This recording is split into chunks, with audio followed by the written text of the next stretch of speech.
Hey, what's going on? Hey, It is a fine morning here, but we are from all around the world, so good evening, good afternoon, good morning, wherever you are.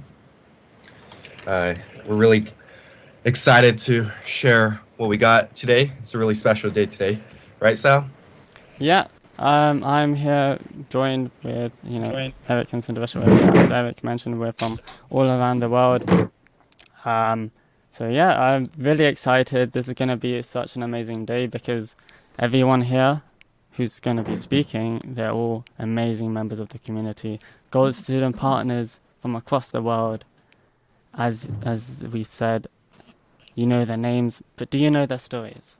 That's the theme. So yeah, Cinderella, how are you doing, man? great. Actually, very kind of nervous and also excited for the live stream. And it's like pretty late for me right now. So I think we'll start. If that's okay. Yeah. So we're actually going to have an introduction by Vedant and Simran as to what exactly Gold Student Partners are. So I'm going to pass it straight on to there if you want to share your screens. We will get on the way. Let us know in the Hi. chat where you're joining from as well. So, hi everyone. Can we have the slides, please? Hi guys, how are you? How are you doing today? And there's another inspired session over here. So back to back. Truly, these sessions are so inspiring. Like I feel so inspired after these sessions. So that is like a Saturday energy boost for the whole week. So That is the Saturday vibes. That is correct. right. That's, do you not say vibes? Yeah. California lingo. Yeah, so A good way to start the So- weekend. Looks like we're mentioning where we're all from. So we got some people from India, from Bangladesh. I'm personally from the United States, specifically California. I go to school in San Diego, which is on the coast of sunny California. We got some great weather here. Sal, do you want to introduce where you're from? Yeah, so I'm actually from the UK, so I'm from London, but then I study in Nottingham, but I've come down, back to London for now. Yeah, we're all Microsoft student partners here. I myself, I'm doing my internship at Microsoft, so that's how passionate I am about the Wow. the culture of Microsoft. So if you want to ask me Big persons questions, in the room. everyone here is insanely big. Yeah, Got the it's- Microsoft intern. We don't. we have We are not another Microsoft intern here interns. as well who's going to be speaking. Khushboo, Oh, yeah. she's an incoming intern as well. So really amazing speakers today. Cinderella, would you like to talk a bit about yourself? Hey, okay, sure. I'm from as we're saying like from what regions we are. I'm from India, Gujarat to be like precise. And like let me tell you one thing. Like I have like sneak peek. Like I have listened to some of the stories, and spoiler alert, they are very awesome, and you need to listen this. Like they were so inspiring yesterday. I was like they were like I was listening to them, and they were like so much good. It was so inspiring. I was want to hear more because they like cut in half and did let me listen them. So yes, I am too also excited to listening each and everyone's stories. And just want to just say, let's get to 200 viewers. We're already at 120 viewers. Get it to 200. Get all your family in here. Have fun. Tell him everyone. This doesn't just apply to whether you're a computer science student. This is for all people who want to better themselves in the community. That's what we're about here. So get everyone, and yeah, we've got our presenters here ready, Vedant and Simran. So I'm going to pass it over to them, and they're going to tell you all about Gold MSPs. So before knowing what this session is about Hello, Gold everyone. MSPs, one should know who are Gold MSPs. So are we having the slides broadcasted on the screen? Mm-hmm. take it Cool. away. So before that, let me give my introduction. Hi, I am Vedant Behel, MSP, Beta MSP, and I'm MSP since September 2019. And we have Simran. Hello everyone, I'm Simran Makeza. I am a beta MSP from India and I've also been an MSP since September 2019. And today we're going to be telling you what a Gold Microsoft Student Partner is. But to begin with, for those that do not know what a Microsoft Student Partner is, a brief introduction. A Microsoft Student Partner is a student ambassador for Microsoft and we're all over the world. There's a substantial number of us here in India, but we're all over the world, and this is one of the best things that's ever happened to me, the Microsoft Student Partner Program. Moving forward, what are the Microsoft Gold Student Partners? Vedant will be telling you how we come along to the. We have certain milestones defining our position in the program. So the program is very exciting and interesting, but to make it more exciting and to give it a way for MSPs to navigate, Microsoft CPMs have introduced to us this program milestones, which starts from Alpha 1, Alpha 2, Beta, and Gold. All the new MSPs are by default at Alpha 1, where they get these listed benefits, but when they complete a learning path from Microsoft Learn, which is an education platform which anyone can access, rather you be MSP or not.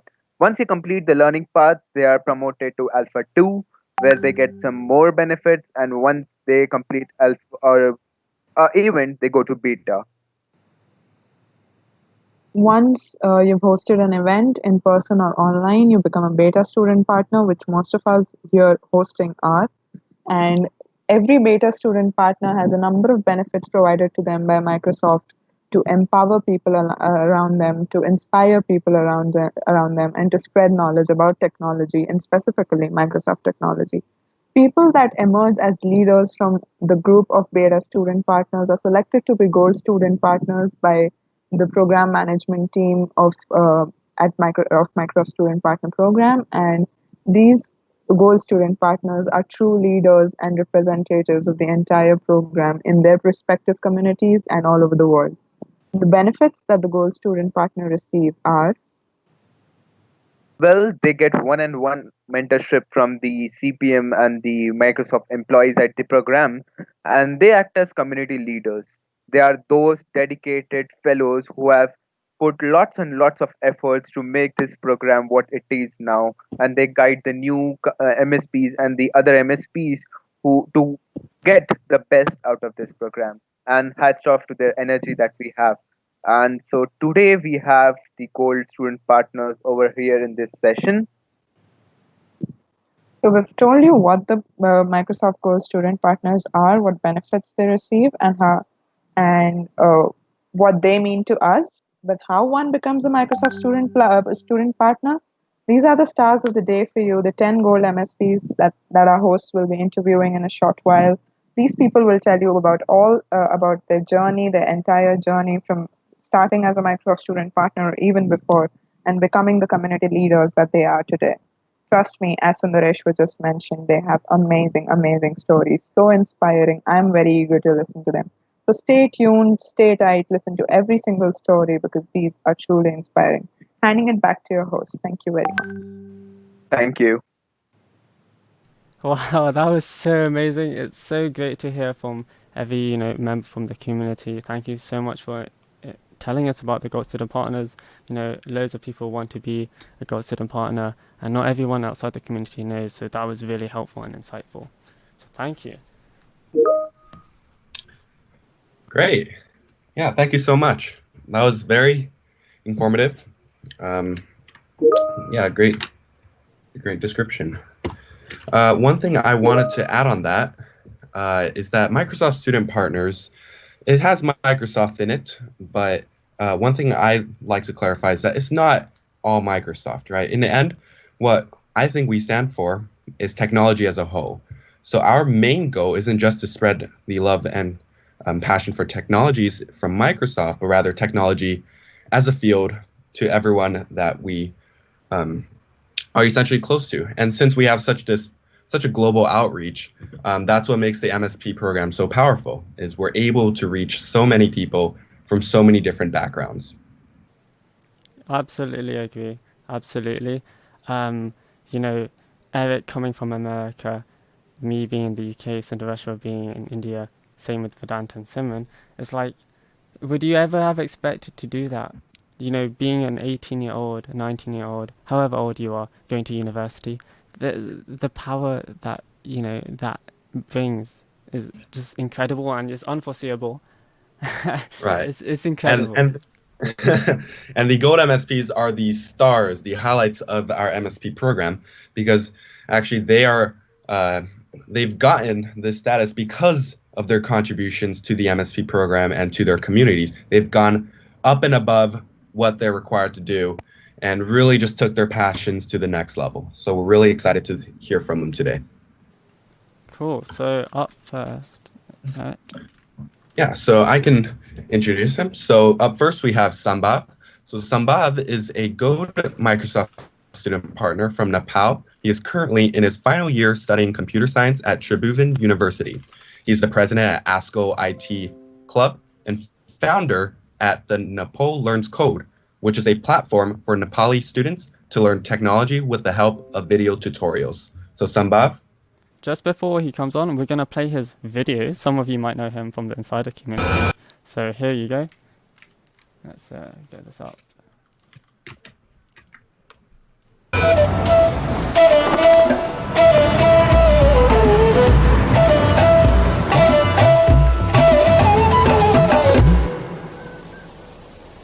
I had no idea what computer science was. I had no idea how softwares worked, and I literally had no idea about how to build a software, how to program. I didn't have any of those knowledge. Getting started with programming and getting started with coding, it was quite tough for me. The most problem I faced was having to understand English because of all the words, all the definitions. To learn about technology, first you have to learn English and then technology. In few colleges, their system is in entire English, which is a bit difficult for us to grasp, right? Because we've been taught in Nepali, so there is a communication gap between the teaching system. When I actually started seeing lots of tutorials on Microsoft to learn, I started grasping a lot of concepts that actually made sense to me. So all of my friends, all of my colleagues, and all of the students of Nepal should know these things. That's the reason why I've been creating the tutorials in Nepali. आज हामीले क्लाउडको बारेमा कुरा गर्नेवाला छौं. अब cloud भनेको the program Microsoft Student Partner is all about learning and sharing. We learn latest technology and we help others learn about it too. Having the access to technology means having the access to future. So being a Microsoft Student Partner is like an opportunity, and it's also like a responsibility. We have to help other students excel, help them code, help them learn programming. If you can speak technology, if you can understand technology, and if you can innovate the technology, you can be the one who can shape the future.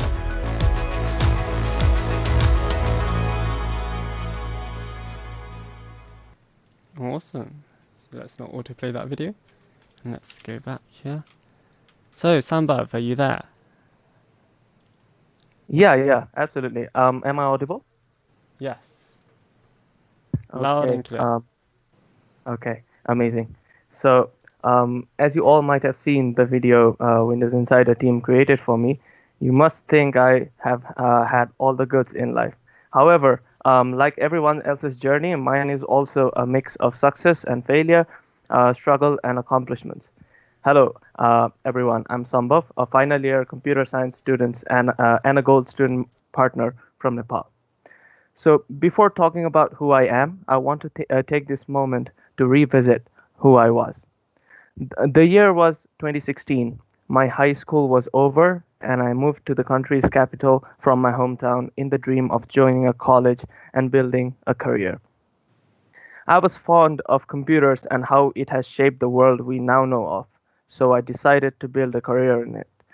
I got admission into one of the most reputed colleges in my country when it comes to computer science. That was a moment of happiness and enthusiasm for me. That happiness, however, could not last long. I found programming, algorithms, software, and basically everything related to computer science in general quite overwhelming and intimidating. This transition had a direct influence in my academics, and it took a great hit in the first year of my college. So, consequently, I couldn't do well with my applications either, and as a result, I was rejected from many amazing opportunities in the beginning. I have to thank these rejections for shaping me into who I am currently because it has taught me that things don't always go right and failure is a part of life. Time passed, and ultimately, I tasted my first bits of success by getting selected into the MSP program. This bolstered my motivation and passion towards technology. I started learning a lot of things, Microsoft technologies, and with time, I groomed my skills immensely. But the title of MSP, Microsoft Student Partner, demanded that I had to have a certain level of involvement in the tech community. And for someone who was introvert and had glossophobia, which is actually the fear of speaking in front of mass, I was it was extremely tough for me to get out of my comfort zone. I had to struggle a lot to get out there and start giving sessions, workshops, etc. Um, this is where the MSP community and the fellow MSPs inspired and helped me actually get started. So I was finally able to have collaborations and involvement in the community and share my knowledge. That's how I got started. Um, in this long journey, it's more than 2 years now. In this long journey as an MSP, I've been successful in organizing lots of workshops, seminars, hackathons, etc., through which many students were able to learn skills like programming, cloud computing, and many more. However, things were not as smooth every time. So whenever I started hosting events, I couldn't gather audience in the beginning, and I still remember some events where only 5 or 6 people were the attendees. But I've always been a believer of quality and worked hard in improving my content and its delivery. This is how my events started getting more audience from like 5 to 10 registrations in the past to more than 100 registrations within a day now. As I was doing great with the MSP program, I was fortunate enough to get selected into the MSP Asia Regional Summit 2019, which was held in Sydney. It was indeed a life-changing experience for me. I got to learn a lot of stuff there in the summit, make long-lasting connections with my fellow MSPs and the people from Imagine Cup and Microsoft Ignite Tour alongside. I got the opportunity to interact with Pablo Veramendi, the head of Imagine Cup program and MSP program. And the way I got inspired talking to him is something I cannot explain in words. In the Ignite tour, Pablo introduced me to Donna Sarkar, who was the head of Windows Insider program at that time. We talked about everything I'd been doing, and as a result, she invited me to Microsoft Build conference for the Insider program. But unfortunately, I was not granted a visa to travel to the US and missed out on this immense opportunity. That time, I still remember Pablo and Donna both told me that whenever a door gets closed, 10 other doors open. So later, Donna and the Windows Insider program sent a filming crew to Nepal to document everything that I do. This is the story behind the video you saw before the session, and there's also an article from Microsoft written on me, which you can find at aka.ms/meet Sambav. So now let's come to what I've been doing, creating video tutorials. It's a fact that students in my country are more fluent in their mother tongue, which is Nepali. This makes it tough for students to here to grasp the fundamentals of technology and concepts of programming, since all the content on the internet is curated in English. That's why I wanted to break this language barrier, creating the video content in Nepali, which led to the formation of Nepal Learns Code. I was new to video editing and production, I didn't have appropriate gear to get started with creating tutorials. I actually spent all my savings and bought video production stuff because I was really passionate about it. Even though I had decent equipment then, I was not familiar with producing tutorials at all. As a result, I had to discard almost 4 months of my hard work since it wasn't good enough. But dedication and patience are the key to getting things right, and the same happened to me. We finally have almost 8 hours of video content already published, and with lots of more content under production in Nepal Learns Code. So now I wanted to share about Oskal IT Club, which is and has been a huge part of my life. Uh, in my college, we didn't have an interactive and organized tech community, due to which it was tough for the students to get started with technology and innovation. So I had this dream of having a collaborative tech community in my college. I made several attempts in doing so, but due to many reasons, I was not able in doing the particular thing. Ultimately, being inspired from many amazing MSPs who've gone through similar hurdles, I made my approach better, worked harder, and was fortunate enough to gather an amazing team forming Oskal IT Club. The main idea behind the club is to provide a platform where students could both learn and share their knowledge on technology. Moreover, the aim was also to connect the students to industry pioneers.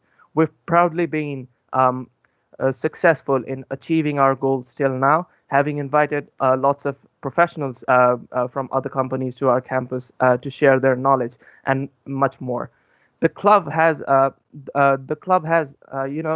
changed the way of learning in my college entirely, bringing in more interactive and practical approach. So till now, the club has had direct impact on more than 400 students, and I feel very much privileged to be leading this amazing entity. So my journey has had lots of ups and downs. However, something that was always driving me forward and motivating me to do more was the MSP community and the amazing MSPs I've had the privilege to connect with. I've always helped the community around me the best I can, and as a result, the community has helped to shape me who I am as of now. So this is how I was able to become the first Gold MSP from Nepal.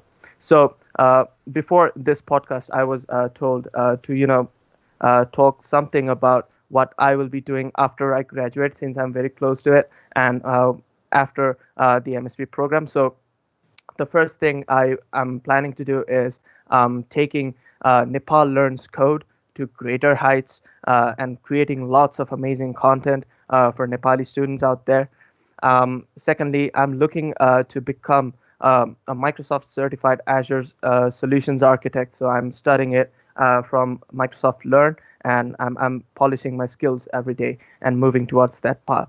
Also, I'm starting my own website to help tech students, not just from my specific community of Nepal, but from all around the globe, to help them learn the fundamental concepts in technology, with a completely different and practical approach. I've been giving a lot of my time in doing so.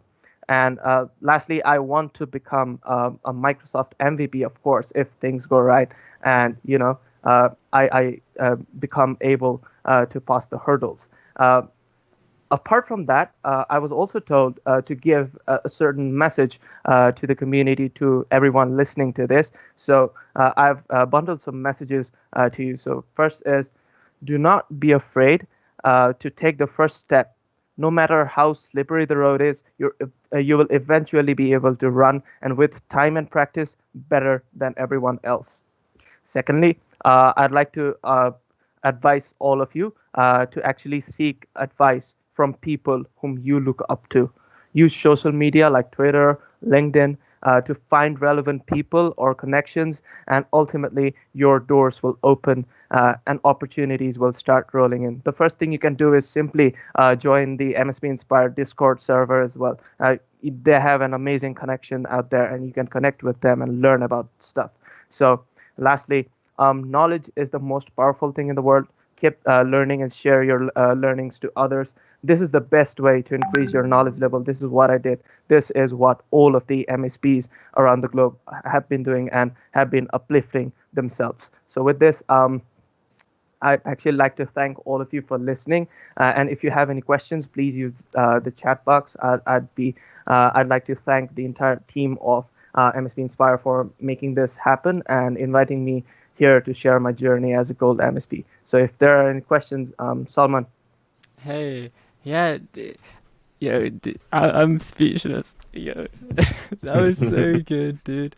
Like, there's no doubt in my mind. You're saying you want to be an MVP. There's no doubt in my mind that like anyone here won't, everyone here I think will definitely be able to be an MVP. But I think you should aim higher. You can be you're gonna be like a CEO, as Pablo mentioned in the last podcast. Like everyone here, hopefully, you can be future CEOs. You're the next community leaders, and that's it's amazing. So questions. Let's see. Yeah, so we'd love to take, if you have any questions for Sambhav while he's here, please post them in a chat. Sa and I are going to be making note of them and reading them out aloud as we go along. I actually have a few questions for Sambhav as well. Okay, go ahead. Yeah, just so one thing I wanted to ask. So can you give us a little bit more detail into some of the events that you did at your university? I'm sure a lot of people in the chat might be interested in that. So yeah, I'll talk about the most recent event I did. It was actually from Oscar IT Club. So it was a 3-day workshop for Python on Python for beginners, and we actually curated the content in such a way that within 3 days they were able to learn object-oriented programming to some extent, and were actually able to use Tkinter library and build some basic GUI apps. So these sorts of events. Previously, I also hosted an Azure event, helping students to learn about Azure and how they can benefit from the Azure for Students offer, and helping them host their demo website on Azure. So these are some sort of events we do. Awesome. We've got another question from Simon Makija in the chat, who says, any tips for someone that wants, well, Simon was actually in the call with us, so any tips for someone that wants to start a community in the university? Okay, starting a community can be tough, but it's all gonna depend upon your idea. So you must give your time in bringing the idea, how things are going to work, and how the community is going to interact, like all of those stuff. And you need to find some relevant people, 2 to 3 people to get started. If you have a team of 2 to 3 people working continuously to achieving a particular goal, it's for sure that it will increase in the future, and you will become huge. Just like, I want to give a reference to MSPInspire. There were 3 to 4 people with a common goal who started all of this, and look at how huge it has grown with time. So all you need is a good concept and dedication, and a few good people to start with, and it's going to be awesome. Awesome. Sindhavesha? I have one question. So, Sambhav, if you had a time machine and you went backwards in time, so what would you say? Like, what would you give the message to your the Sambhav who is joining university? Like, what message do you want to give to him? Okay. The message I want to give to myself in the past is stop using Facebook so much. Start practicing. Start studying. It's important, and it will take you to places. So just stop wasting your time with all of the things that don't actually matter. That's something I want to tell myself in the past. I love it. I share a lot of your views as well, because about a year ago, I actually uninstalled most of my social medias, and I generally found that productivity rose on average. It was really great for me. Exactly. And we'll take 1 or 2 more questions, maybe. Let's see. Yeah, so Mercy asks, what inspired you to find courage to do things if you were working. Okay. Let me in try doing and everything understand this that. question. Yeah. Okay. So what inspires you to just find courage? Okay. Finding courage is actually it was actually tough in the beginning. So I was looking at all of the people in this. I'm going to reference once again to the MSP community. So I was looking at all of the people like Dawuda, lots of amazing MSPs out there who were getting out of their comfort zones and doing stuff that they liked. So if you have a passion for anything, you should be able to look up to to yourself and to other people who have been doing similar things, and get inspired from them, get inspired from their stories, and believe that you can also achieve everything that you want. Okay, awesome. Yeah, so we might actually be running a little short on time for here, so we'd like to move on. But Sambhav, again, thank you so much. That was really inspiring. I just loved the video, especially. It was a very well-made video. But let's move on to our next Gold MSP now. So thank you so much, Sambhav. Thank you. Thank you very much for having me. It's a pleasure. And I'd like, yeah. So we have our next Gold MSP, who is one of my favorites. His name is Joshua, aka Josh, and he is the community tech leader who is passionate about hardware or electronics engineering and AI, with a drive to address the local issues with the skills and knowledge he has acquired over the years. He is also an electrical engineering student focusing in digital electronics, embedded electronics, and semiconductor devices. Josh is the co-founder of Wild iKey, which is a platform that seeks to reduce human-wildlife conflict. Josh, would you like to take it away?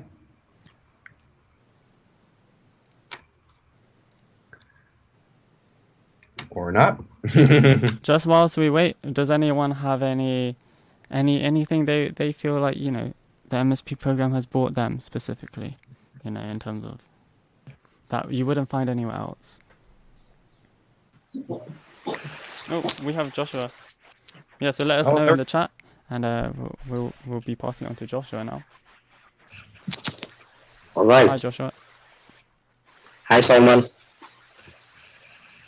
All right. How's it going, Josh? How you doing today? I'm doing well. Doing great. Doing well. I know you're from Kenya. Yeah. I don't know what time it is over there. It's 4 minutes past 7 p.m. So evening. It's crazy. Yep. Right across the world.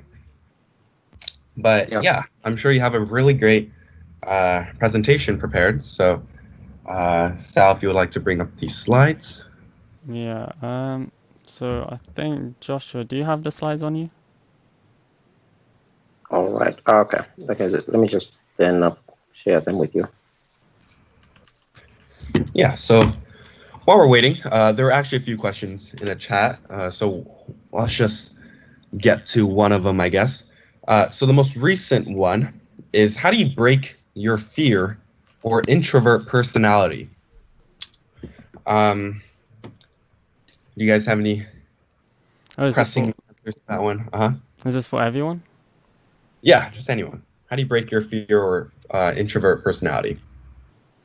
So personally, myself, I have always, been into the psychology of people and, interaction. So I know, you might start off as like a very introverted person or someone who's like not used to social situations. But, it's all about just putting yourself out there. Like, if there's the only way you're going to get better at these things, I feel, is just practicing.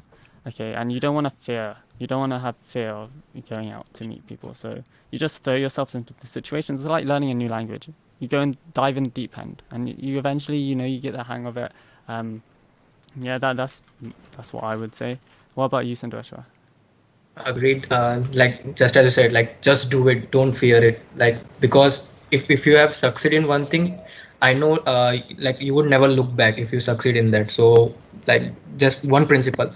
If you are thinking to do it and you want to do it, just do it. Don't think of anything else.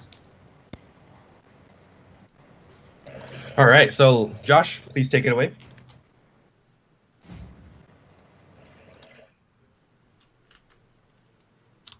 It appears that we are having a little technical difficulties, but So, yeah. So my name is Jo- Joshua. Yeah, I prefer going with the name Josh. So I am from Kenya, and I'm an electrical engineering student at one of our universities, at Dedan Kimathi University. I'm currently pursuing electrical and electronics engineering, currently in my 5th year. On top of that, I'm a .NET developer, as well as an IoT engineer and a Gold student partner. So I should be sharing with you my journey in tech and how I made it to be a Gold student partner. And my journey in tech began in 2016 after I completed high school. And my dad purchased me my first PC. And the PC came pre-installed with Windows 7, and I upgraded it to Windows 10.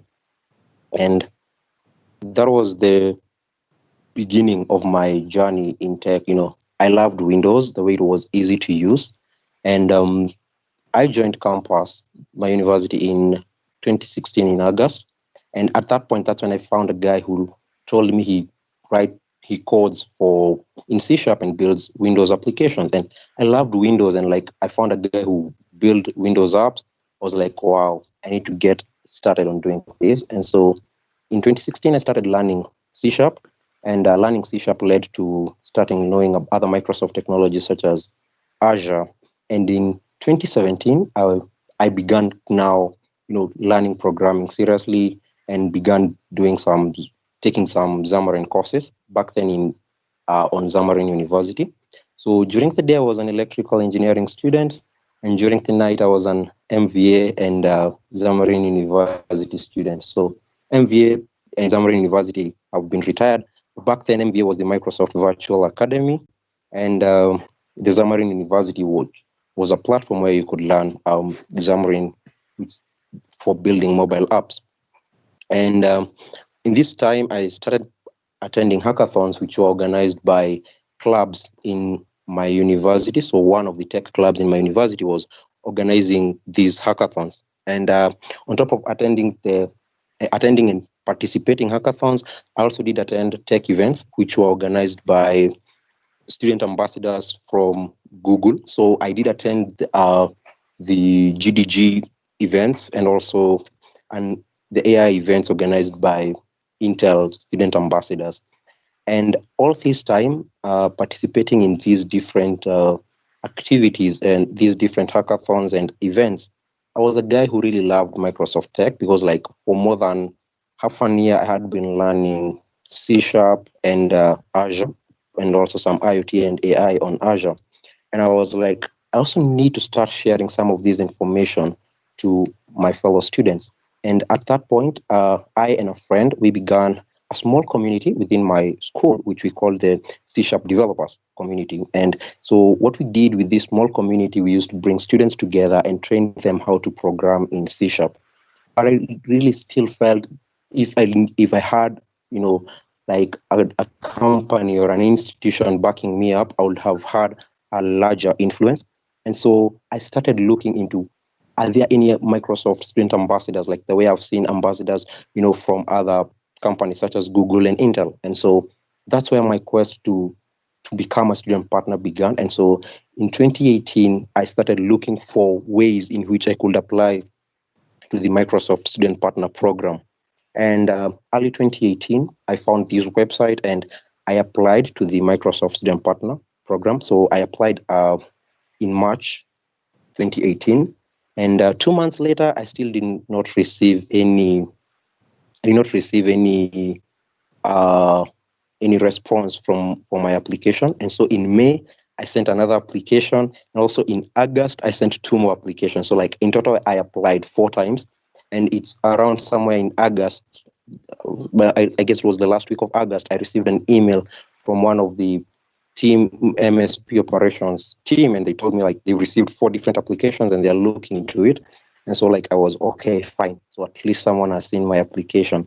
And so somewhere around the last week of September 2018, 2018, I received an email being told I was invited into the MSP program. And right around in October, this is the first few weeks of October, I was enrolled onto the Microsoft Student Partner program.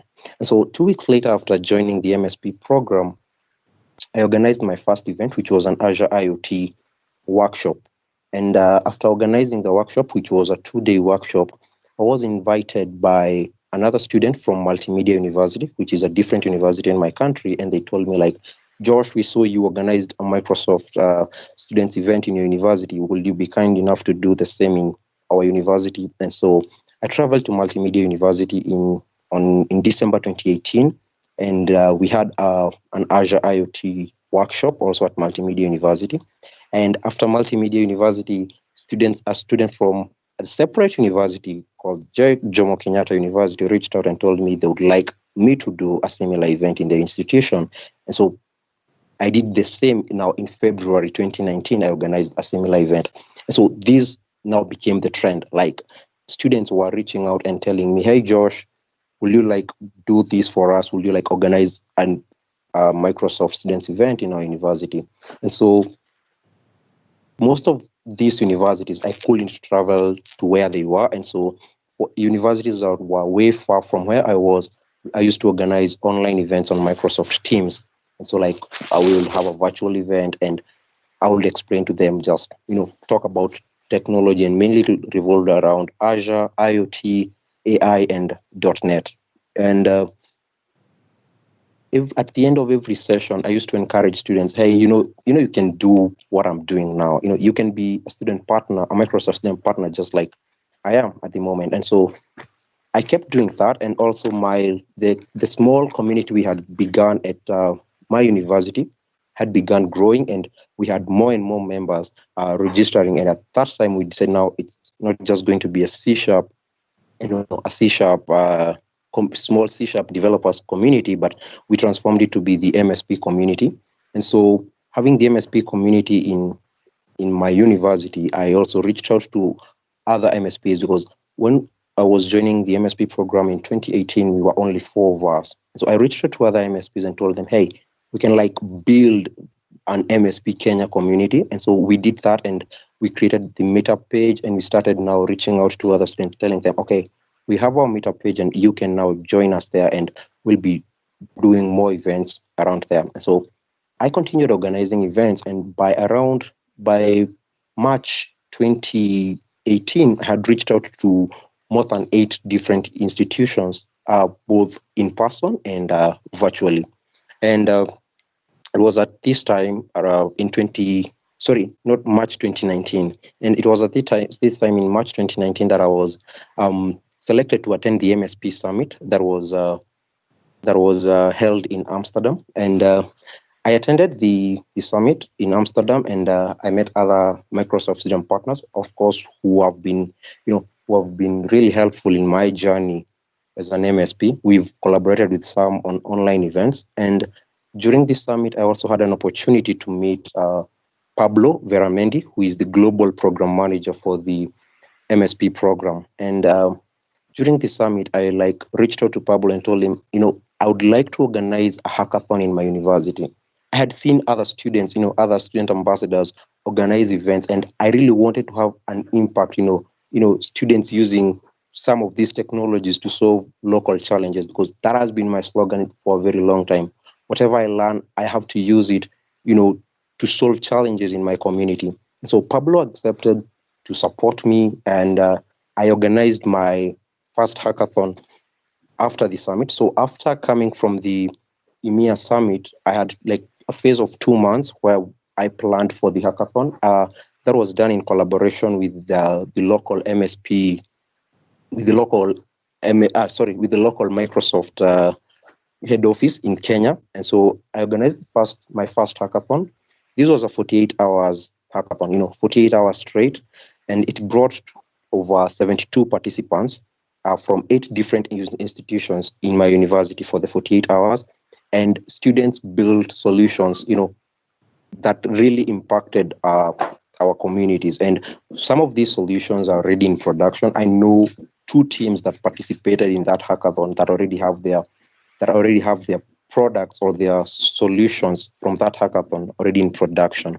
And during the hackathon, when we were ending up during the hackathon, I kept encouraging other students, you can be Microsoft student partners too. You can do things what I'm doing in your local universities also. And after that, I know several other MSPs, several other students who applied to be MSPs after the hackathon. And the hackathon was organized somewhere around July 2019. And 2 weeks later, after organizing the hackathon, I was selected among the 10 global winners for the Insider to Campus tour. So this was a program from the Microsoft Windows Insider, and I was among the 10 winners. And because of these, I was selected to go to the Microsoft campus in Redmond, Washington for 1 week. And apart from just going to Microsoft campus, the Microsoft headquarters, I also had a chance to participate in the largest private hackathon in the world, which is the Microsoft 1 Week Hackathon. And participating in that hackathon, I met other Microsoft employees and members of the of the Windows Insider team, and also interns at Microsoft. And this was really one of the impactful moments of my life, because interacting with all these individuals really enabled me understand what I would really like to pursue, especially in my line of career. So this was that one amazing opportunity, at the Microsoft headquarters. So after coming back from the Windows Inside contest, after coming from the US, I did also organize my second hackathon that was called the Hack Assembly, which combined both a ladies only hackathon and also another main hackathon that had participants. And after doing these two hackathons and the impact they had, students from a different institution reached out to me. So that was a new institution, an institution close to my own, and they requested we would like mentorship, to know how to organize community events. And so I started running the mentorship program from 2019, from around 2019 September all the way to 2019 December. And in 2020 January, I was selected among the Gold MSPs. So together with the other MSPs, I was selected to be a Gold Student Partner. And also, this will give me a new opportunity also. Last year, Microsoft had launched the Africa Development Center in Kenya and in Nigeria. And so shortly after I was selected to be a Gold Student Partner, the Microsoft Developer Audience Lead Africa, he's called Lawrence, linked me up with one of the members of the Microsoft Africa Development Center. And so interacting with the Microsoft Africa Development Center, they told me, hey Josh, we see you doing some cool stuff and would like to partner with you. So that was the beginning of now, whatever I was doing as an MSP, we partnered with the ADC and they started helping us run our events. And last month in March, we organized our first MSP tour, whereby we brought all MSPs to the ADC.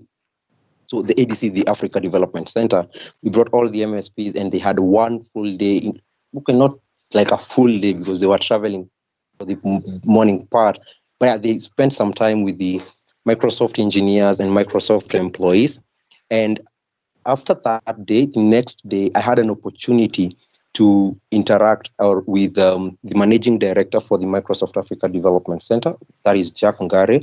And I also had an opportunity to do a fireside chat with the managing director for the Africa Development Center and the CEO for the Technobrain Group.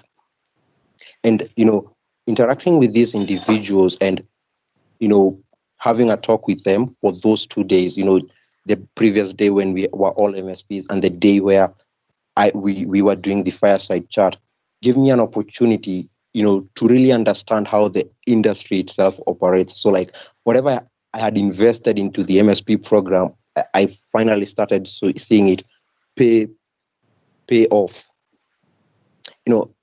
That has been my journey, since when I really wanted to join into tech, and how I joined it, and the opportunities it really gave me. So that has been my experience within the MSP program, and also with the interaction in other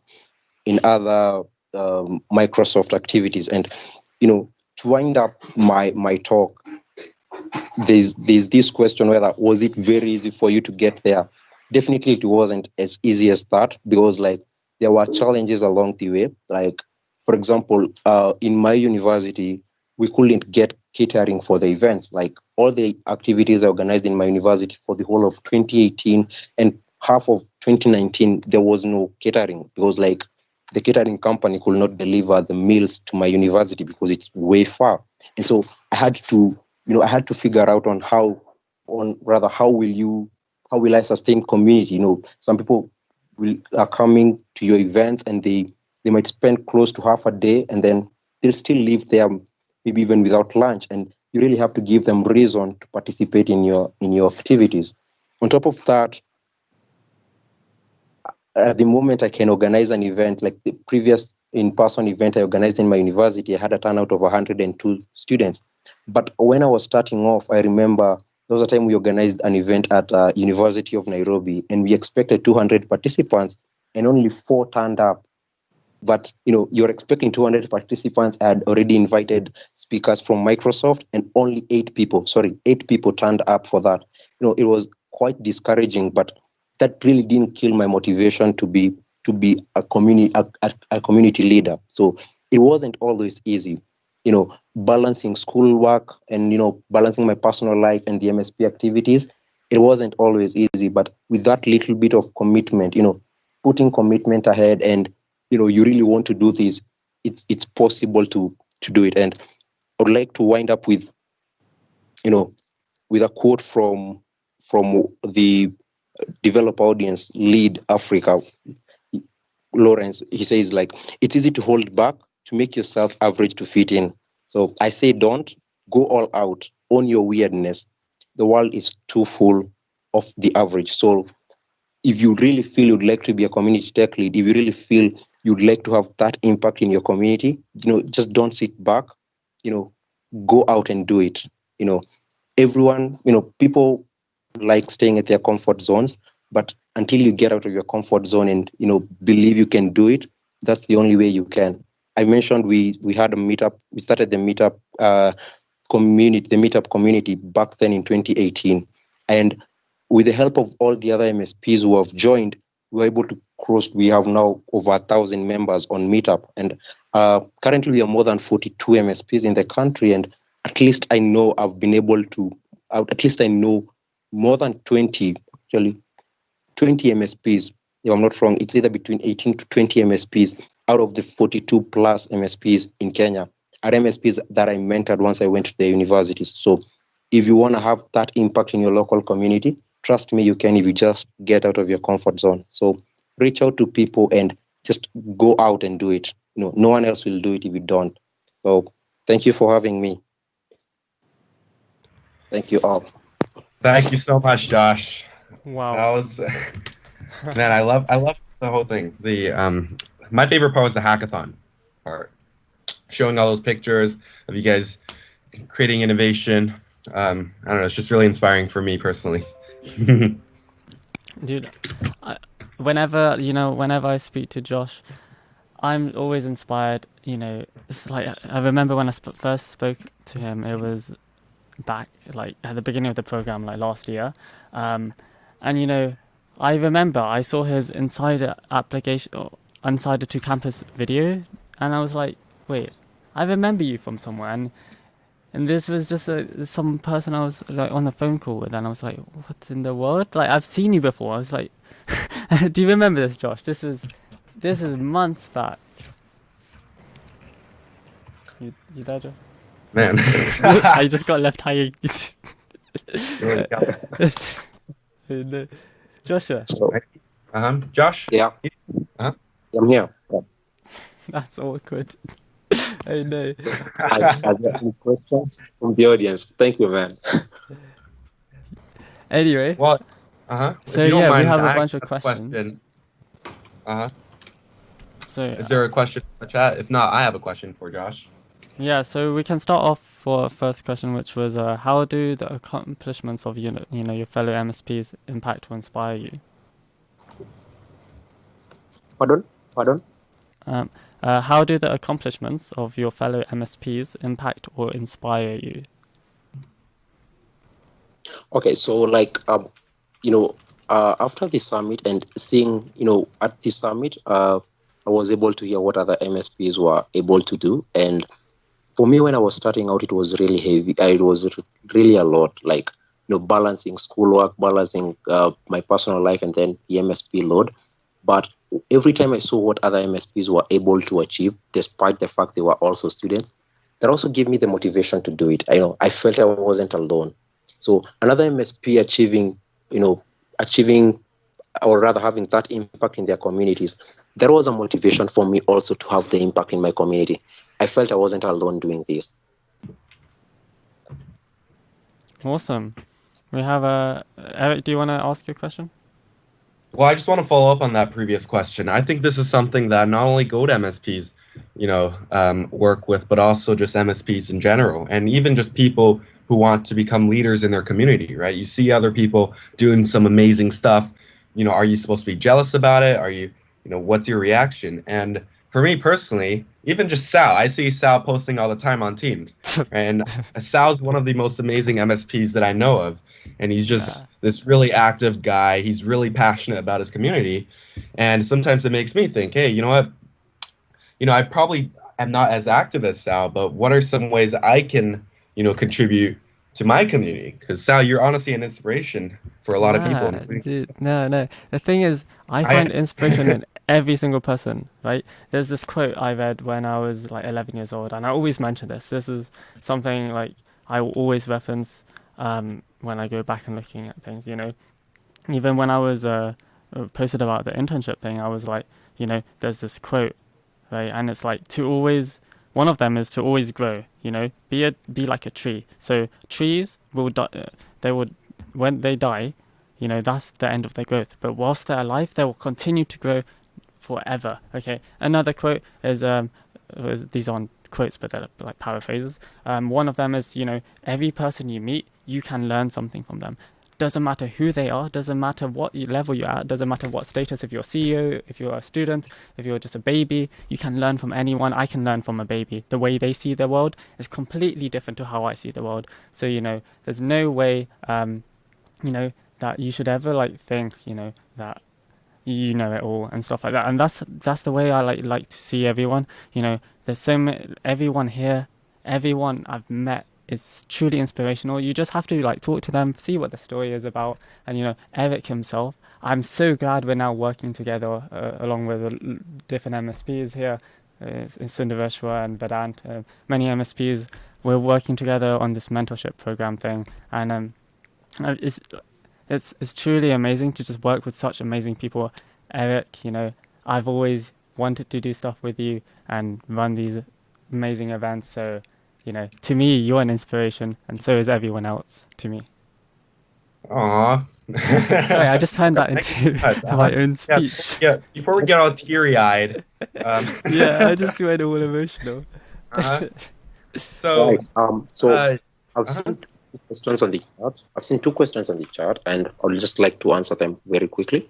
yes. So, Sure. someone asked how did I manage when things weren't 100%? And how would say like that, when I organized those events and 200 people RSVP'd and only 8 people turned up, and you have Microsoft employees there. There's always one slogan that I've always made, ensured once you have organized an event as a student community tech lead, whether regardless of the number of people that attend, ensure that people that attend, they leave that place with that motivation. They get what they came for. Not just because only 8 people showed up, we decide there's not going to be an event. Funny thing is that we still did the event with the 8 people and followed the agenda. We had planned to do this and this and this, and we stuck to that, because I believe okay, it's only the 8 that came, and then those are the 8 that I need to have an impact on, because my goal was not focused on like, okay, I need to have an impact on the whole country. My focus was I need to have an impact to the students that really need it. So if it's the 8 that really needed that impact, it's the 8 that really needed to hear from me, to get to learn from me. Those were the 8 that I would deal with. So like, I not focus on the numbers, but I really focused on the people that had interest. And one last person, someone asked how I was able to keep focus. Man, it's not easy, but like you have to be you have to structure up your day. Like have a task list, have a to-do list, and you have to follow them. And sometimes there's no need of having a to-do list if you're not going to follow it in the first place. So for me, I always have that.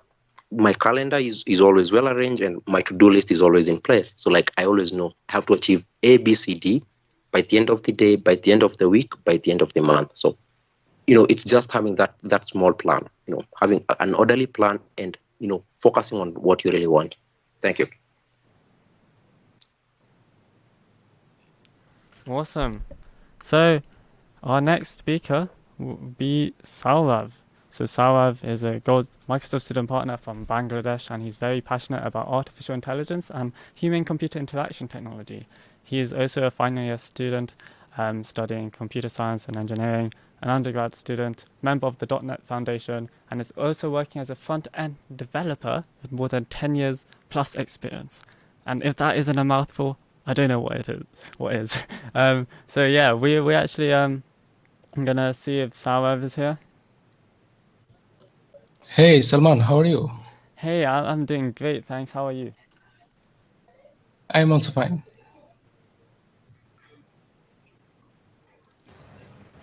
Cool. Okay, so I think we have a video for Saurav, so we can just play it. Yeah, we're just gonna get his video up and running. So Sawrav, would you like to, just say a little bit about yourself as a person? What do you enjoy doing? Actually, I love to do programming in my leisure time, and also love to contribute in open source work. So if we use our knowledge to the open source network, it will be creating many good things, and which is a really impact for our society. Awesome. Oh, the video is not looping. Let's get that. Okay. Just to make sure your video has the freedom thing. Yeah. What time is it at your place, Sal? My place? It's not too late. It's 5:33 in the evening. What about you, Eric? Oh, it's morning for us. We're currently 9:30 a.m. Just getting started for the morning. You got up super early for this. Getting up the cup of coffee, getting inspired so we can get productivity going for the day. Yeah, Yay. I'm feeling the energy. Who is that? Was that just Cinderella? Cool. Okay, so we got this video and we're gonna play it for you now. Let's hopefully.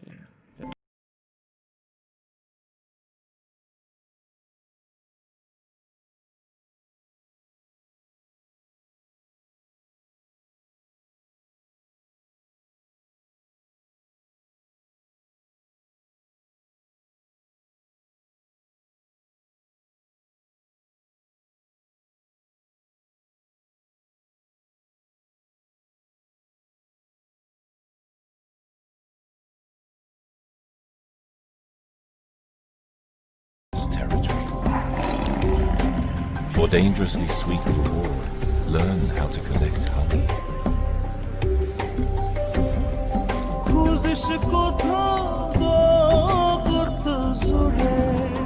Unlearn. Give yourself the surprise you deserve.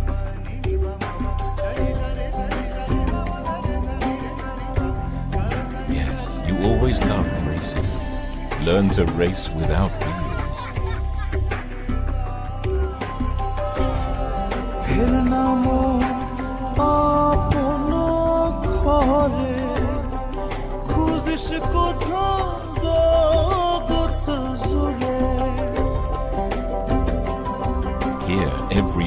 is a school of celebration.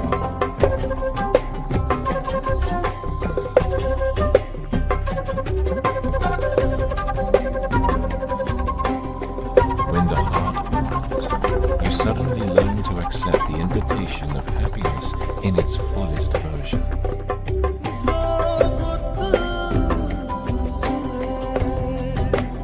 See how hope defeats all boundaries, and how meaning of inner silence revealed in words.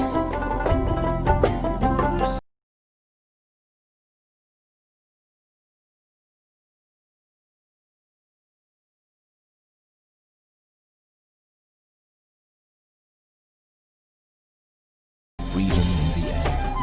The father of nation, Sheikh Mujibur Rahman, liberator of Bangladesh, rests here.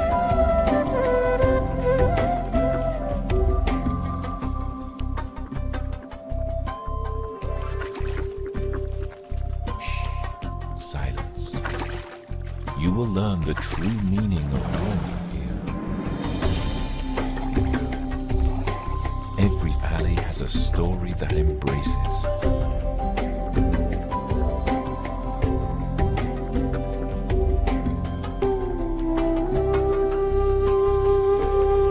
Who else can tell you to love your language more?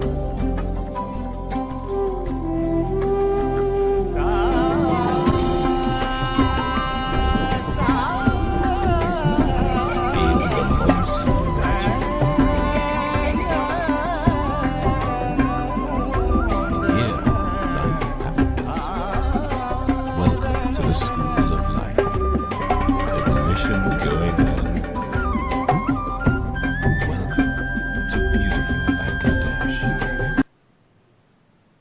Cool. I think that's the end of the video. That was inspiring. Wow. So hi, Sawrav, are you there? Yeah, Salman.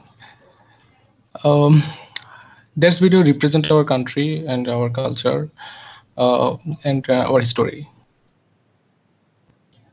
Hello. Hello. Yeah, we're ready for you to take it away. Okay, so I can start. Yeah, absolutely.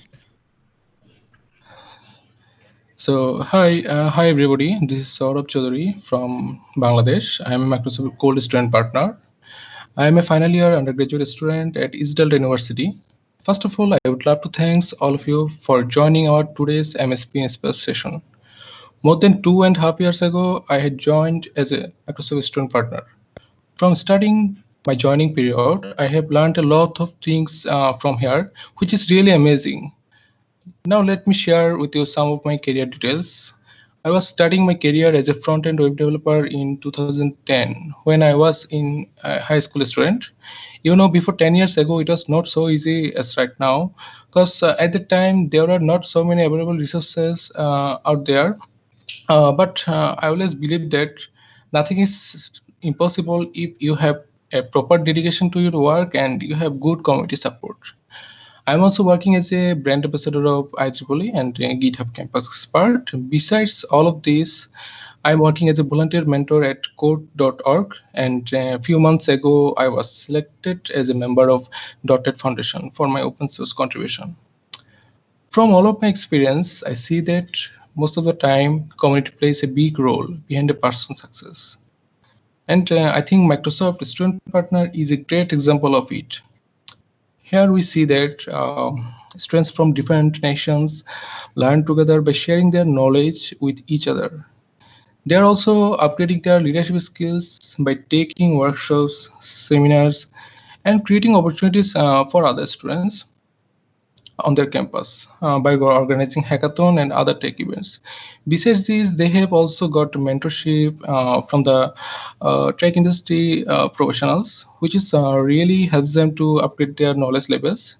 And at the end of the day, their community gets benefited from them.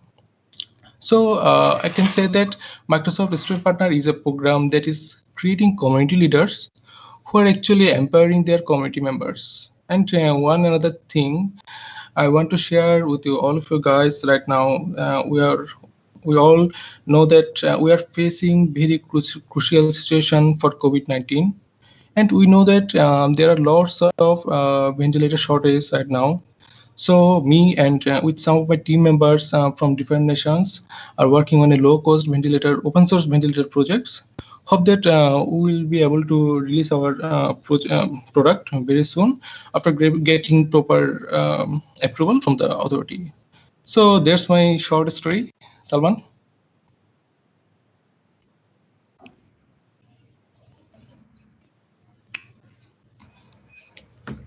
Give us 1 second.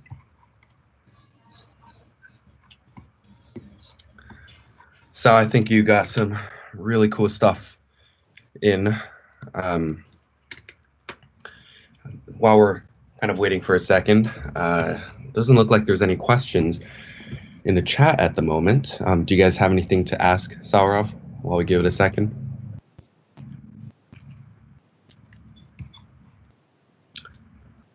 Or not?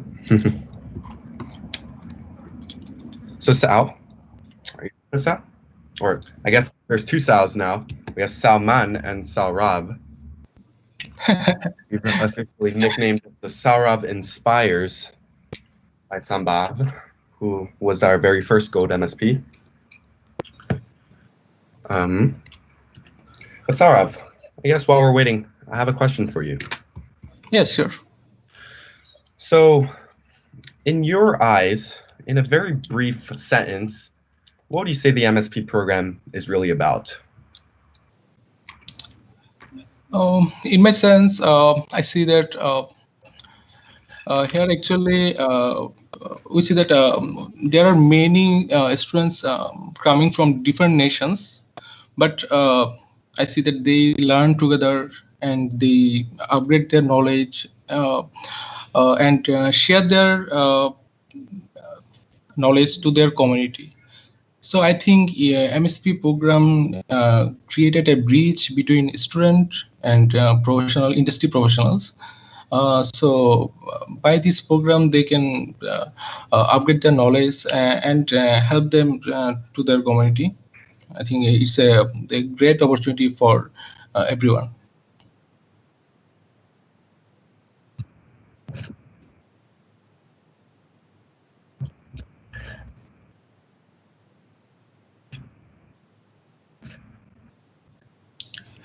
Actually, first of all, I starting my career by using HTML, CSS, and JavaScript.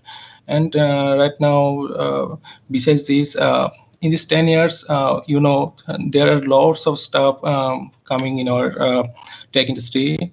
And right now, I'm working on web and artificial intelligence.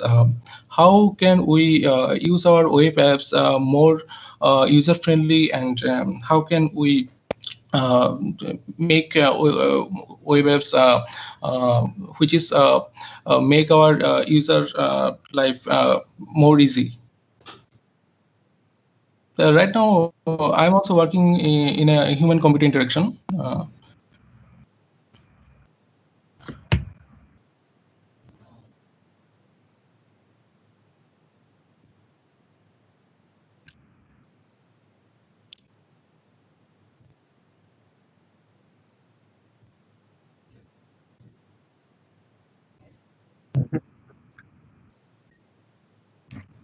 Absolutely. Thank you so much, Rob. Thanks, Salman, and thanks, everybody. All right. Up next.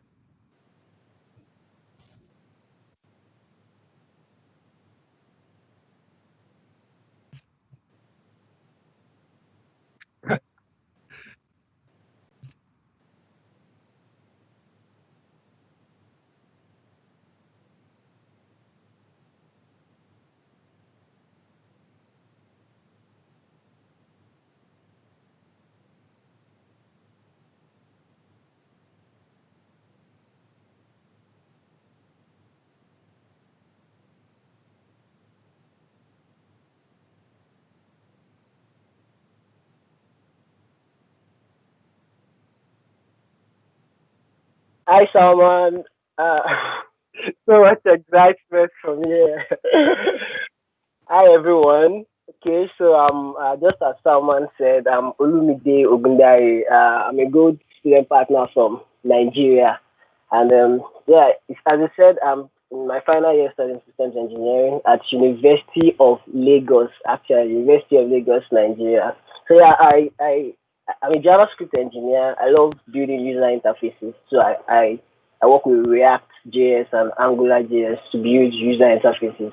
I'm also a very big fan of chatbots. Yeah, I build chatbots. I use Microsoft Bot Framework, Louis, and Q&A Maker. Yeah, and a lot of my sessions, online virtual sessions, have been around Bot Framework and building chatbots basically. So yeah, if you want to build chatbots or you have questions around that, yeah, you can say you can reach out to me on Teams, on YouTube, on Twitter, anywhere. Yeah. Um, I'm also the class governor of my set, yeah, systems engineering, meant to be class of 2020. Hoping to still be class of 2020 with this whole pandemic happening, and this yeah. So my hobbies, I love eating a lot. Yeah, yeah, Nigerian jollof is really nice. I love eating. If some of you that might have seen my interview post, you'd see some of the my best dish basically. So yeah, I love eating. I love coding. I love to write JavaScript a lot. So yeah, I love to code, solve problems basically. And yeah, I love virtual course like this. And I think that hobby, I developed it in the MSc program. I found virtual course really interesting, especially course involving people from various continents, regions. It's really nice to like have such broad knowledge of people. Yeah, and I also love football. I love to watch football. Yeah, I'm a Chelsea fan. Yeah, I'm also a Microsoft certified professional, and yeah, that was 2018. I did Microsoft exam 70533. I think then it was called implementing Microsoft Azure solutions. So yeah, yeah, a little bit about that story. I'll be saying that later. So yeah, before I joined the MSP program, and that was like I was really early in my career because I actually started active coding in my third year in school. So, and that was the year I got into the MSc program. So I was really early in my coding journey. I was just starting out. I didn't really know much, and I was really good at presentations. Though I was class governor, but then I, I didn't really have much opportunities to present and like old probably in-person sessions and all those things. So yeah, and I really wanted to impact lives. I wanted to make life easier for people. I wanted to expose a lot of people into technology. I saw a lot of potential in Nigeria students. I saw a lot of people that are willing to learn, but they didn't have the platform. A lot of people were willing to learn, but there was nobody to teach them. A lot of people were willing to learn, but there was no information about how to go about it. And I really wanted to make a difference. And yeah, and yeah, before the MS program, I know I exhausted my Azure for student subscription then, and I needed more subscription to do more stuff with Azure. So yeah, I was looking for Azure subscription there too. Then boom, I stopped on the MS website. I was really I was overwhelmed by Microsoft's major mission of impacting individuals in local community to achieve more. So yeah, and that was why I applied for the program.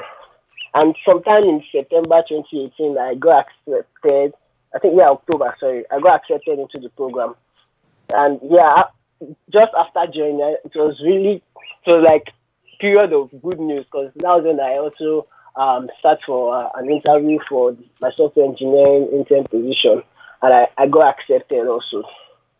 So yeah, I know then there was so much excitement. I have to go to LinkedIn to update that I'm a Microsoft student partner, and deep inside me, I knew it was more than just going to LinkedIn to update.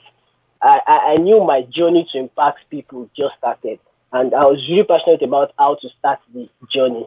So I remember then we were onboarded on Facebook then, and I wasn't really a fan of Facebook, so it was really challenging for me Then, so I remember then I just went on Facebook and I was like, "Hi everyone, any MSP from Nigeria?" I know now it's easier to onboard people on Teams, but then it was really challenging on Facebook. So yeah, we onboarded on Facebook then, and that was how my whole MSP journey started.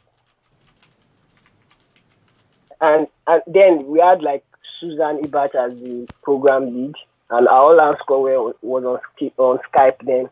I knew then I was able to meet a lot of amazing people in the MS program. Then I met with Dawood, Josh, Sawrav that just talked now.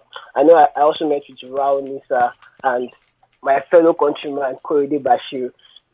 And it was nice moving to Teams because I already saw a lot about Microsoft Teams, and so it was really nice for the MSP community to move to Teams, and that was January 2019, and that was when I now had to meet some other people from my country. And then we were just 8 in Nigeria, but 4 active people. I knew the remaining 4. I buzzed some of them on LinkedIn. I didn't get any response, so yeah, we were just 4 that were active then. So I'll just say it will be about my journey. So then the regional summit attendees. So that we had this regional summit, and in 2019 I applied, but I wasn't selected. I'll be talking about that later. So throughout all that, sometime in September 2019, my MSP status got renewed, and we now had program milestones. Then there were no milestones like Alpha 1, Alpha 2, Beta, and Gold. But then at the start September 2018, that was when we now had milestones, and automatically all student partners that were renewed were upgraded to Beta. And that was when I started planning about MSP Summit Nigeria. I became a Gold student partner in 2020 January. I also was invited for the regional summit in Amsterdam 2020 January also. So I'll talk about my major achievements. One of the major achievements I'm really proud of is the exponential growth we've encountered in MSPs in Nigeria. So as I said earlier, we were 8 that started in the MSP program in Nigeria, and we were just 4 that were active. So I remember there was no event support. Subway kitchen was not available. You could not do reimbursements or anything. So it was very hard to organize events then. So I know then I had to reach out to a couple of local companies for them to support our events.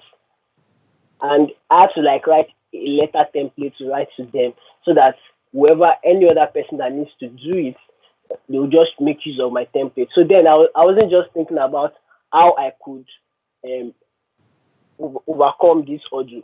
I was thinking about how the MSPs in Nigeria generally could overcome this ordeal. And it's one of those lessons that we need to take out from this whole journey, that you don't need to think about yourself, but really important that you think about everyone facing the same problem you are facing and look for a generic way of solving that problem. And really, that really helps because a lot of MSPs were able to reach out to some of these companies before we now started having pilot reimbursements in Nigeria. Yeah, and I remember then I reached out to Dawood.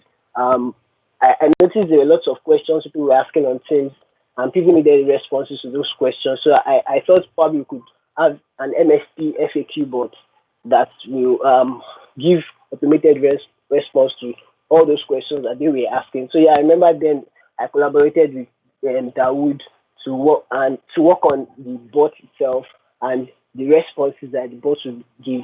And yeah, we had Salman coming also, and we were able to do something, which though we are still testing now, still working on it, but yeah, we were able to do something to solve that issue. And I was able to join the general Nigeria Azure community, met some couple of MVPs, and up to now, we've been doing a lot of events together, collaborating together. I remember the last time I spoke to one of the MVPs, was like, I'm not sure if you can, if we'll be able to have any events without bringing you on board, because they saw the importance of having me on their team, importance of driving people, technology to not just students, but also to professionals in my country.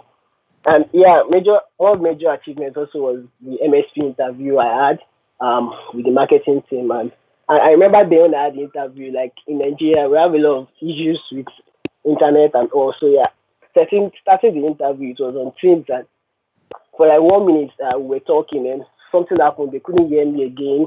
Network was very bad and all those things. So I felt really bad. But I remember then Christina was like, no worry, it's fine. We understand that these are the challenges you are facing in your country and all those things. But don't worry, we can send like a response later. So, but the interview was great. And so far, I know I've been able to organize about 20 both in person and virtual events in Nigeria, and yeah, and that has really made a lot of impact, and it has made the MSP program really popular in Nigeria. Like there, I can say about that.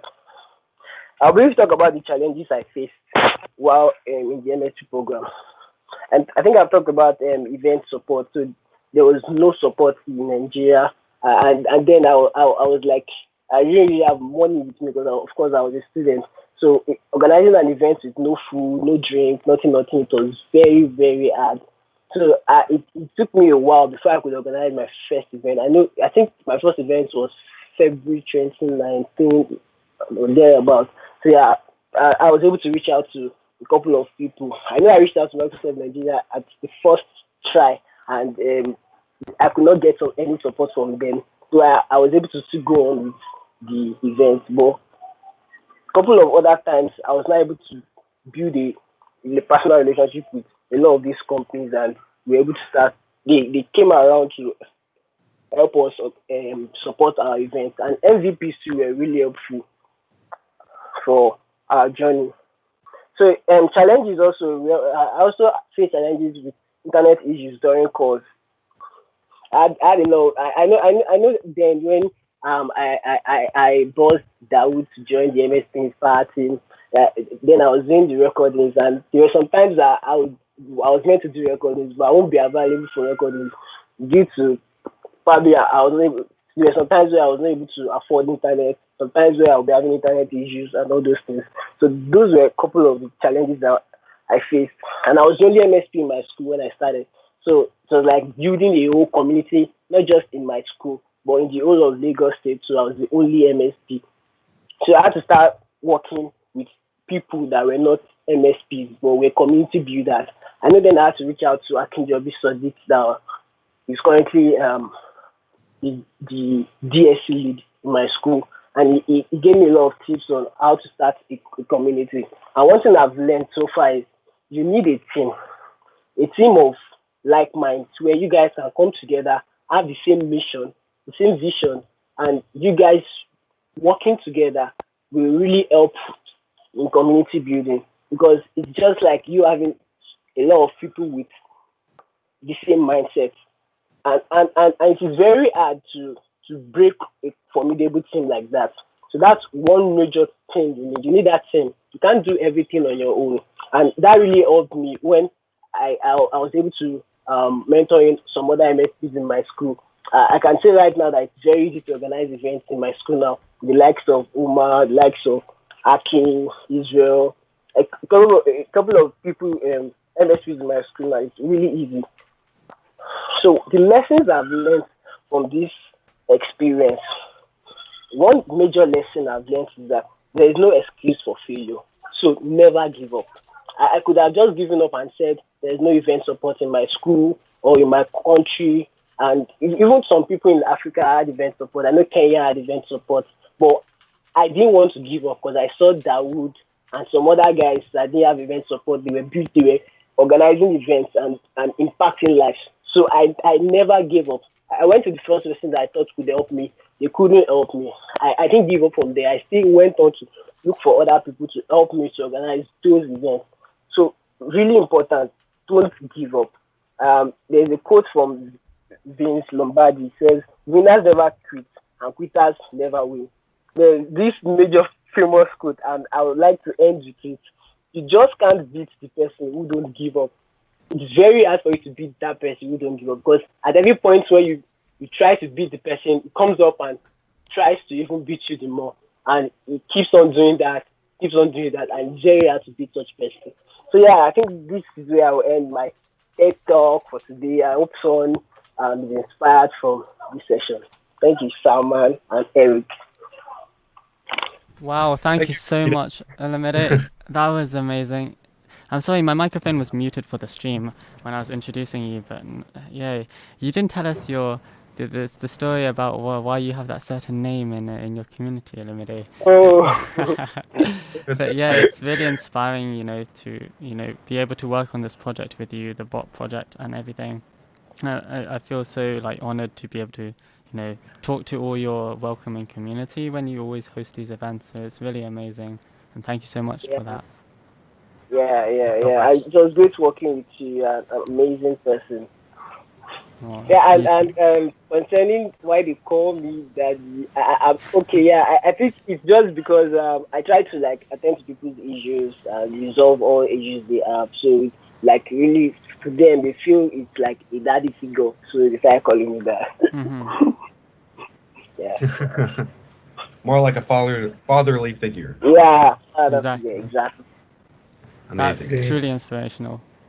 And yeah. All right. Wow. Thank you so much. Well, we want to thank you so much. But up next, we got a very awesome person.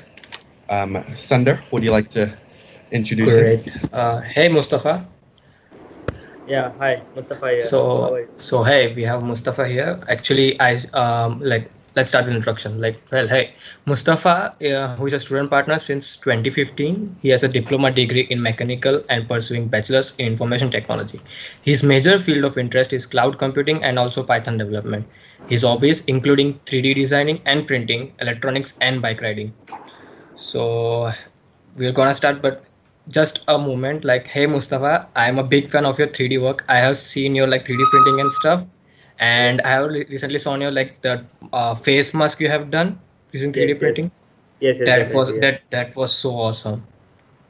Yes, thank you so much. So yeah, my voice is clearly audible, right? Yes, it's totally fine. Yes. So yeah, hey guys, to everyone who don't know me, I am Mustafa Saifee, and thank you for joining us.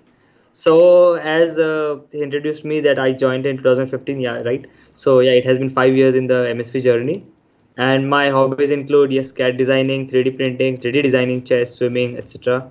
And the technologies that I work on include cloud computing, DevOps, Python, Golang, and web development. So when in 2015 I became an MSP, it was like a maze for me that what should I do after becoming an MSP. We did not have a set of goals or any agenda that you have to do some work and get promoted like alpha, beta, gold.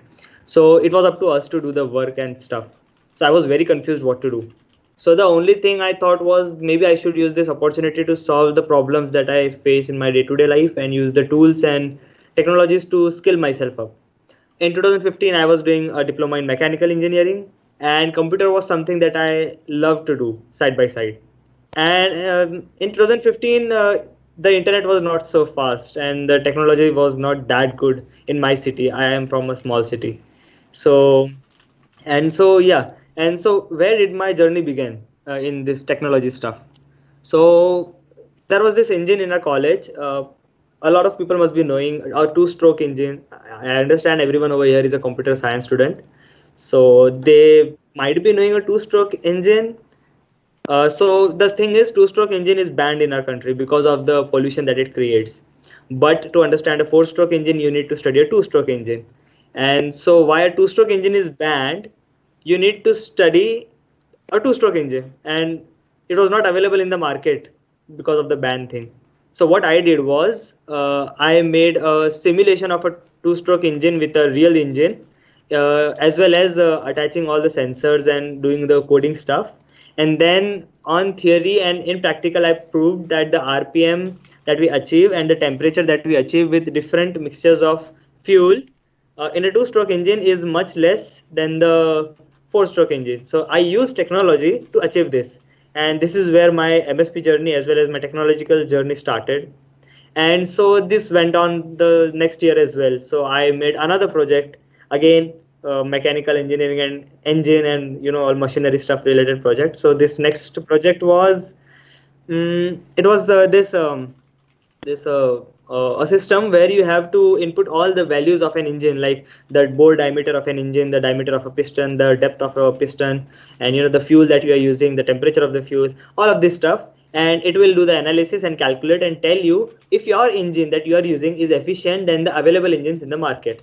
So there are Kirloskar engine, Honda engine, other etc., Hero engine, TVS engine. So you can determine that is your engine more efficient than the other engine that is available in the market. So this was my next year's project, and sorry for this, but the next year project as well was of a mechanical background. So what this was is, so before launching any mechanical component or product, what engineers do is they do analysis on this product. It's called finite element analysis. So in this you determine the stress. I mean, you guys must have studied this in physics and 10+2. All the stress and strain and all the fatigue and creep that can be applied on a mechanical component. And these analyses take like 12 to 14 hours to calculate just one value and to get one analysis. So what I did was I used these compute instances from Microsoft Azure, and I shortened the time, like up to 2 to 3 hours for each instance. So when each instance used to take 14 hours using Microsoft Azure, I reduced the time to 2 to 3 hours. So you see, this drastically changes the number of analysis I can do in 12 hours. Before I used to do one analysis in 12 hours, and now I'm doing 6 analyses in 12 hours. So you see, at every point of time, Microsoft Technologies always helped me to solve the problems that I was facing in my career, in my education, as well as in my day-to-day life. So that's why I never lost the touch. I have been a Microsoft student partner in 2015, 16, 17, 18, 19, 20 continuously. There was no gap. The reason is this, because every time I faced a difficulty, the MSP program was always there to help me out. And there are other MSPs also who who help you in the projects that you are doing and for the collaboration stuff. So this was my part where I use the Microsoft technologies for myself and my growth. Now I'll tell you in short, like in a really short, in a few words, how I use these technologies to promote others. So generally, it is mostly inspired. It's mostly, people are pushed to conduct workshops and events so that they can, impart their knowledge. So my focus is generally on two categories of people. Either they are younger generation, that is 10+2 or school students, or the elderly generation, that is 35 to 40 years above. Because college students generally have resources available for their growth and practice and studies.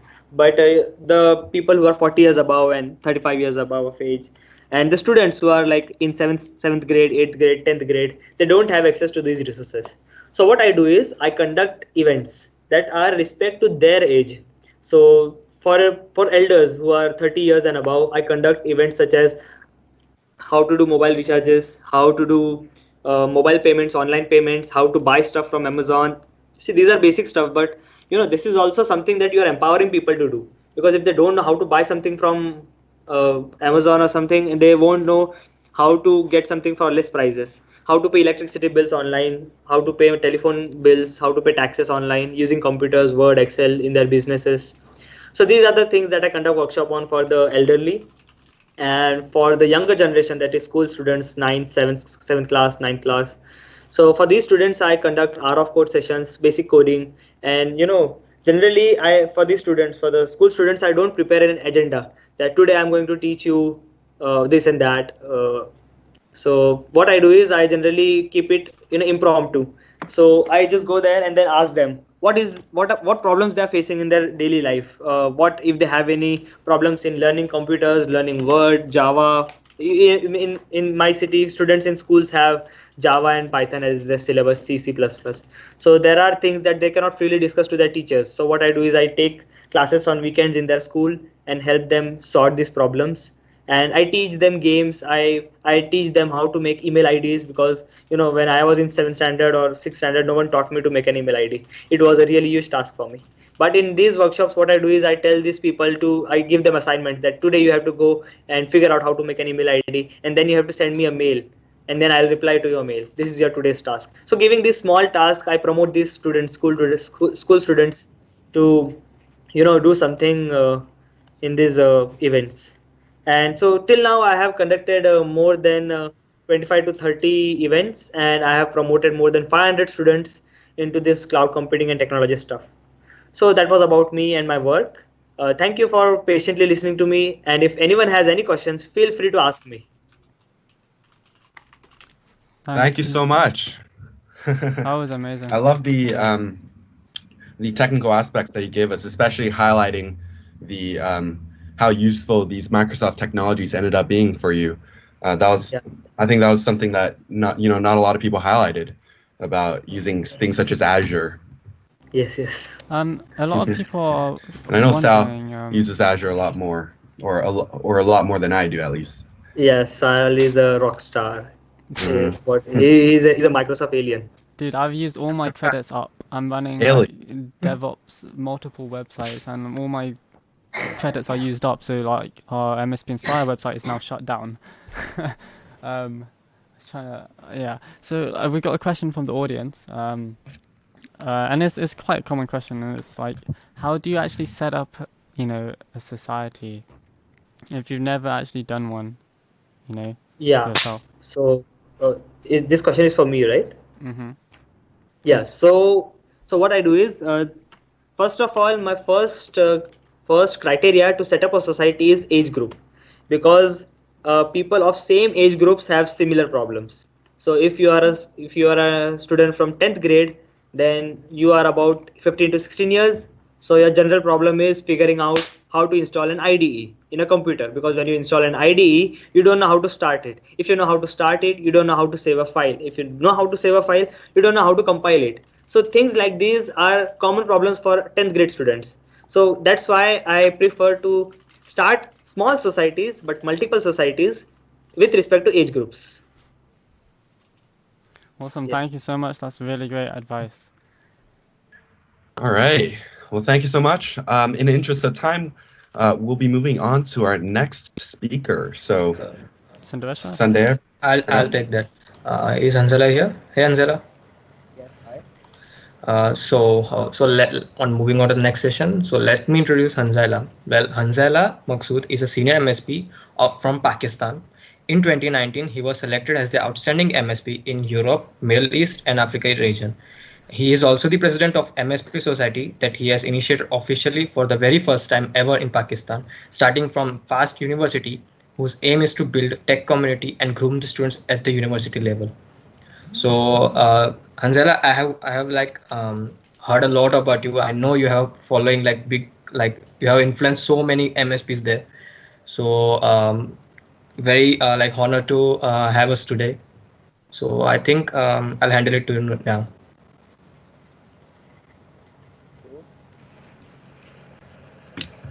Oh, I'm gonna share your slides. Your mic is slightly soft there. If you want to turn up your mic a little bit. Not sure if that's helping a little bit, but uh-oh. Sorry, you will be there you go. Hanzaila? Right.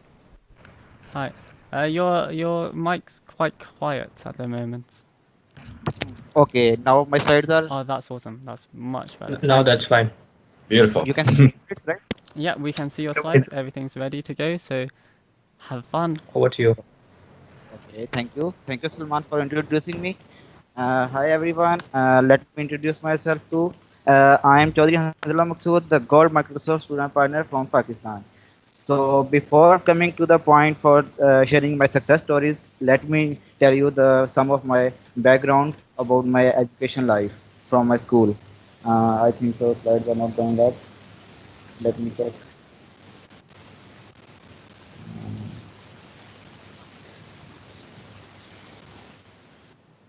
Yeah. You can see it? It's just loading. I'll let you know. Yeah, it's there. Yeah. I was there in convent. I have started my education from Convent of Jesus and Mary High School. There were many social activities, many kind of debates as well, many extracurricular activities. But I can say that from my childhood to 10th level, I was never take part in any extracurricular activities. Uh, Actually, the message I want to give you that you can take start from any age. It is not that if you are not active in your extracurricular activities from your childhood or from your school or college life, you can take start now. Now you can take start. It doesn't mean that if you have you were not active before, you cannot resume now. So you can take, so you can go on from now as well. So there, my friends were there that they take part in any curricular activities, but I was a little bit shy student there. So from my heart, I was willing to participate, but I can't. So that is why I was never taking part in that activities. So then I came up to my own university, Fast National University of Computer and Emerging Sciences. It is the best institute in technology in my country. So I was there when I came up in Fast. I came up that there are many societies, communities that are working to spread different social work, different technical work to among the students. So I have when I have listened about. Actually, I was the student of as a software engineer student. So I was came up ACM, Association for Computing Machinery. It is the international society that is having a chapter in our university as well, ACM chapter with the name of University ACM student chapter. So I take part in your first year. I didn't join them. Actually, I just take the introductory sessions, their technical workshops, sessions, talks, etc. All the activities I take part in that. But officially, I was not the part of that, just as an audience. So next year, when there was recruitments for the new students, so I took part in. I have applied for that, and after the interview, I was selected in ACM student chapter.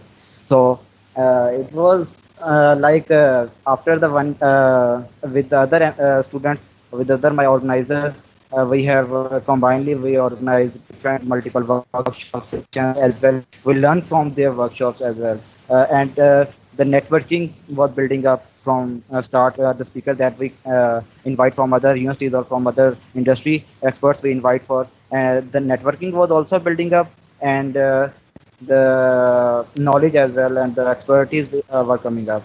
So after the 1 year, there were elections for the well, the ACM student chapter was having a rule that the executive body should be come up with elections. So that was the very first time that I came up in an elections. Actually, it was not a so big elections. It was just a start of a society or a university elections only.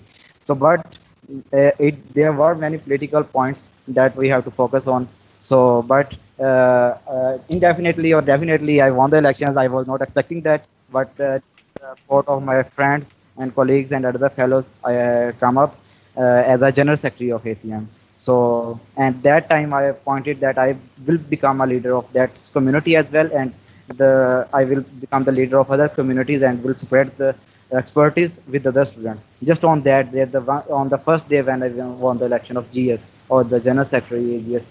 So the next time, the next year again, I come up with an election, and that was the time I become the chairperson, the president of the ACM society. So this was a journey when I have started all, and that was my background. That from where I was a very shy child, and I come up as a ACM chair by winning up the elections and etc. And by now it was all the responsibilities on me that how I will spread all the expertise to other students. So on the same in April 2018, I was become the ACM chair, and in October 2018, I become the Microsoft student partner.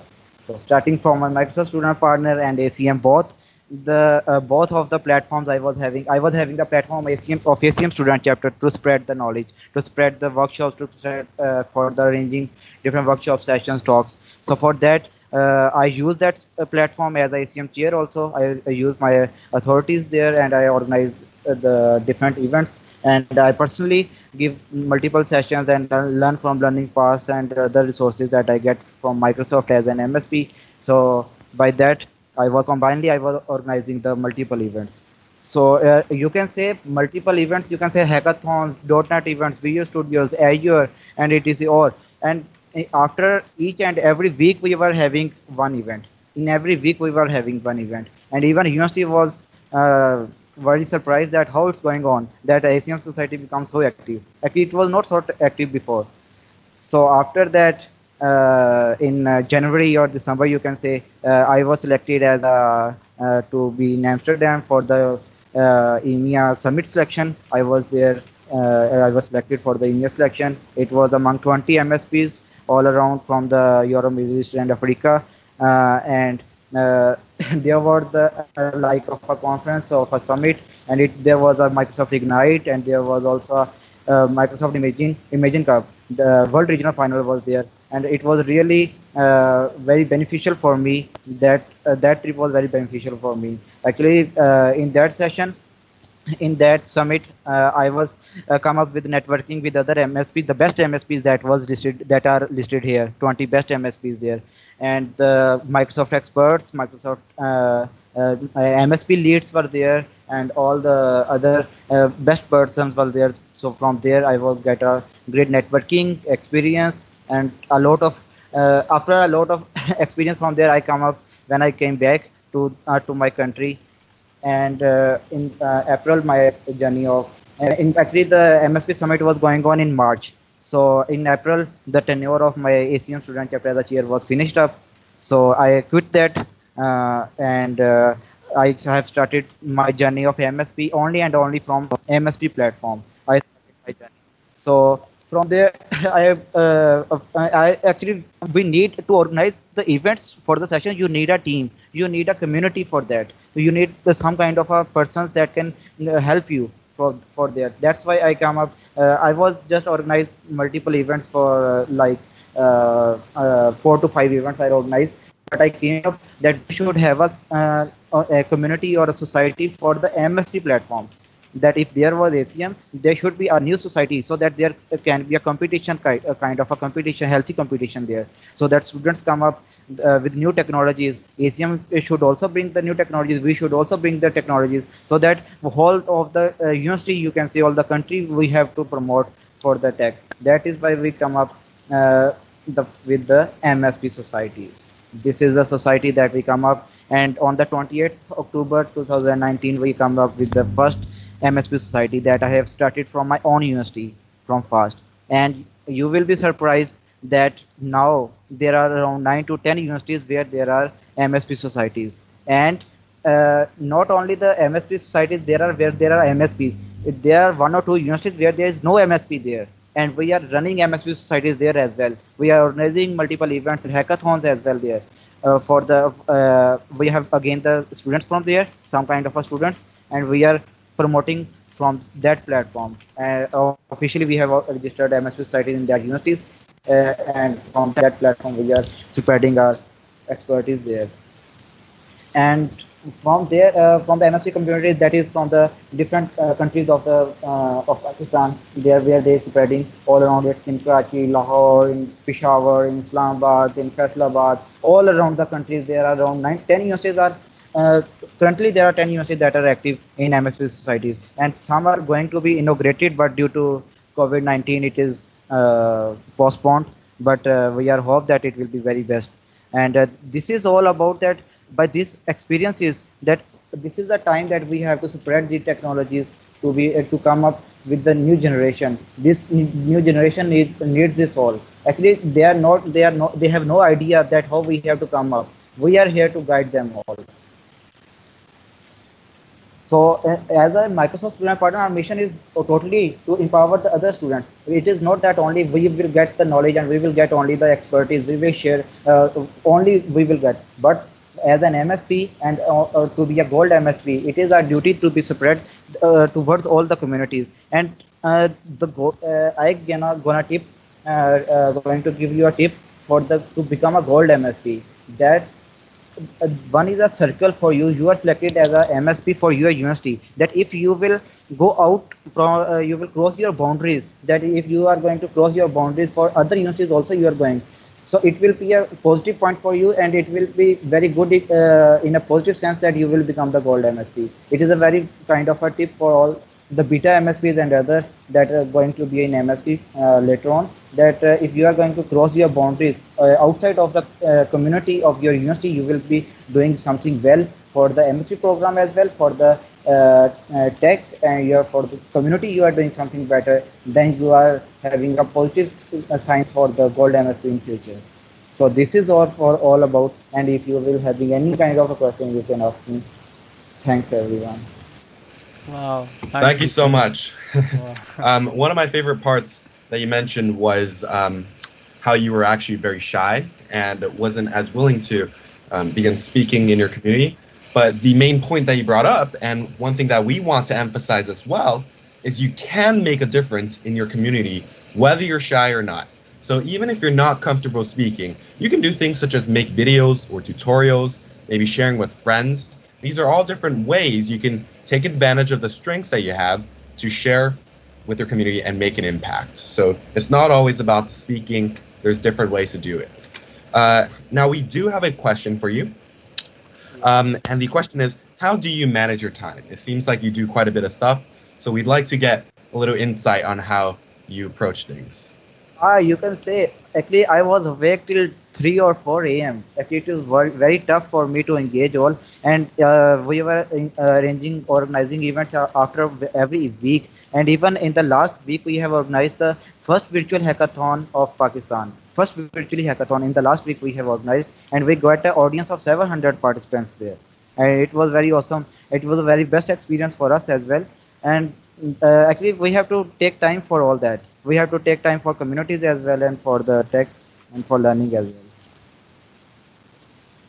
Yeah, Hanzaila is one of the, one of these MSPs who, if you need to know how to set up a community, how to get people involved, Actually, he's the one add you one should go to. Yeah, I can add one thing that my university is having my campus. There are 560 students.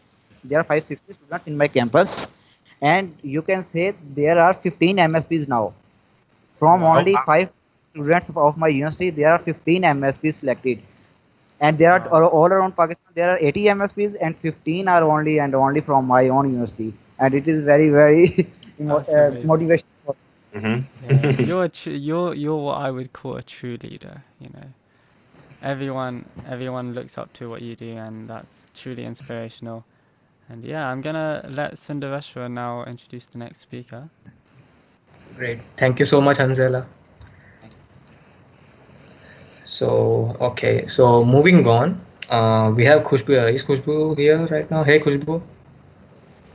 Hey, Sundareshwar. Hi, everyone. Hey, so let's start with introduction. So, Khushboo Verma is a technology and a communities enthusiast. She is a computer science undergraduate, an incoming SD intern at Microsoft, and a community intern at ProGate. She's also a Gold MSP from India and strongly believes in inclusion and diversity in communities. So, there you go, Khushboo. You can take this from here. Yeah, we're just putting up her slides. Hopefully it is visible in a second. But yeah, Khushboo has got many achievements this week alone. It's insane. Literally, she came second in like her university competition today, or this week, and then as was just mentioned, ProGate intern, community intern, then Microsoft intern. It's too many things that I can't. Thank you so much for the generous introduction, I would say. Before we begin, yeah, increasing your mic a little bit. Increase your mic volume. Hearing you there. Is it okay now? Just a little louder. A little louder. Awesome. I'll try to increase it from my end as well if it's possible.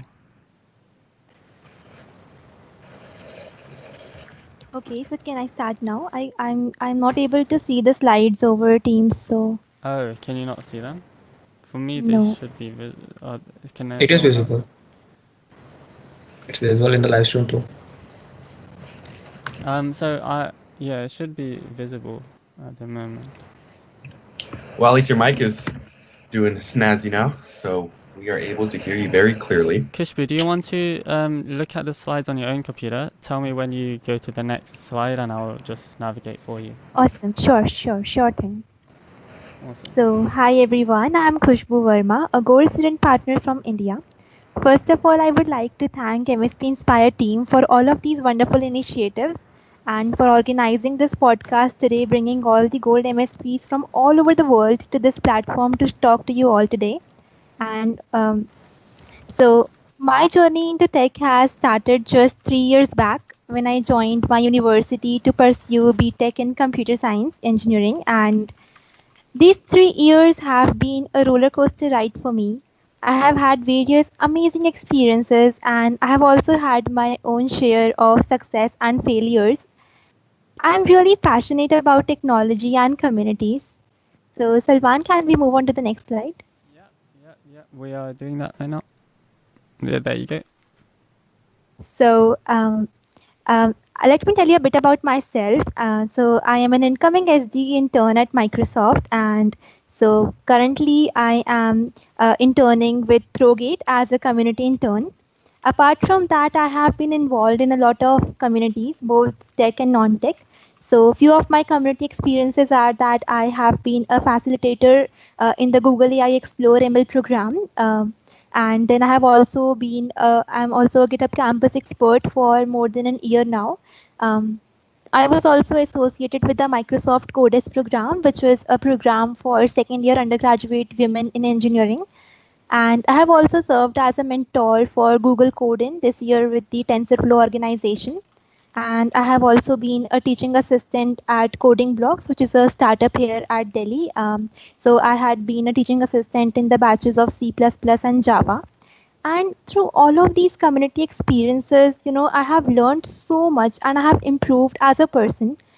These experiences have helped me build my network. I have been able to step out of my comfort zone, and I have been able to improve my technical and interpersonal skills. And I would also like to say that when I just become a part of these community experiences, I get to meet so many people, and through those people I get to learn so many new skills. And apart from these initiatives, I'm also involved in a lot of technical communities. So I am leading I'm one of the 3 core members of a technical community that we have just established on our campus. So one thing which is really nice about my university is that there is a culture of communities there. So, like, we have a lot of technical communities on campus, and we continuously organize events, and so it always ensures that we have something to learn at one time or the other. So, like, I'm also leading a community which is the Developer Student Clubs chapter, which is powered by Google Developers. So, in that community, we have also initiated a mentorship program. So we believe that students, as university students, we should have the experience of being both a mentor and as well as a mentee. So what we believe is that whenever somebody joins our community as an mentee, so we try to give them the best experience possible. We try to keep our community as inclusive and as diverse as possible. We welcome ideas, we support initiatives, and once that mentee has gained enough experience and knowledge, so we promote them to being a mentor so that they can just pass on that knowledge to their juniors as well. So all of these experiences ensures that we grow in all aspects. So the next slide. Awesome. So recently I got the opportunity to attend the Gold Summit and the All India Summit at Delhi, India. I had the amazing opportunity to meet our program manager Pablo, and I also met Aparna, Orko, and Paris from Microsoft, and of course all the amazing Gold Microsoft student partners from India, as well as the so many student partners from all across India during the All India Summit. And trust me when I say that I cannot explain how surreal and amazing that entire experience was for me. I just had goosebumps during those summits, and I just still can't tell you how each moment of those 2 days was so amazing for me.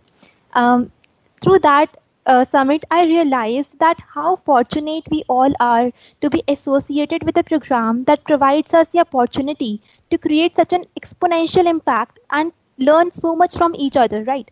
So we had so many MSPs, and there was something to learn from each one of them. And so I was just feeling so lucky. So during the summit, I also reflected upon my journey as a MSP, and I remembered how I was so nervous before conducting my first ever event.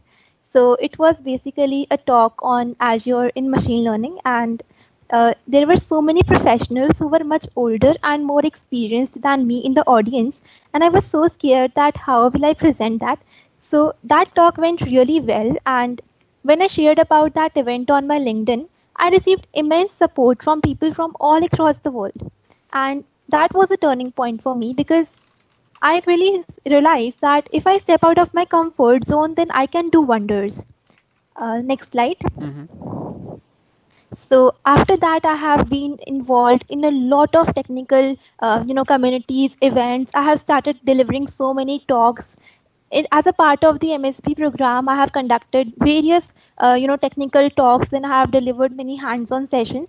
I have even organized hackathons, and you just name it, and I have done it. Like I have been involved in a lot of virtual events recently, thanks to the MSP Inspire team for introducing me to them.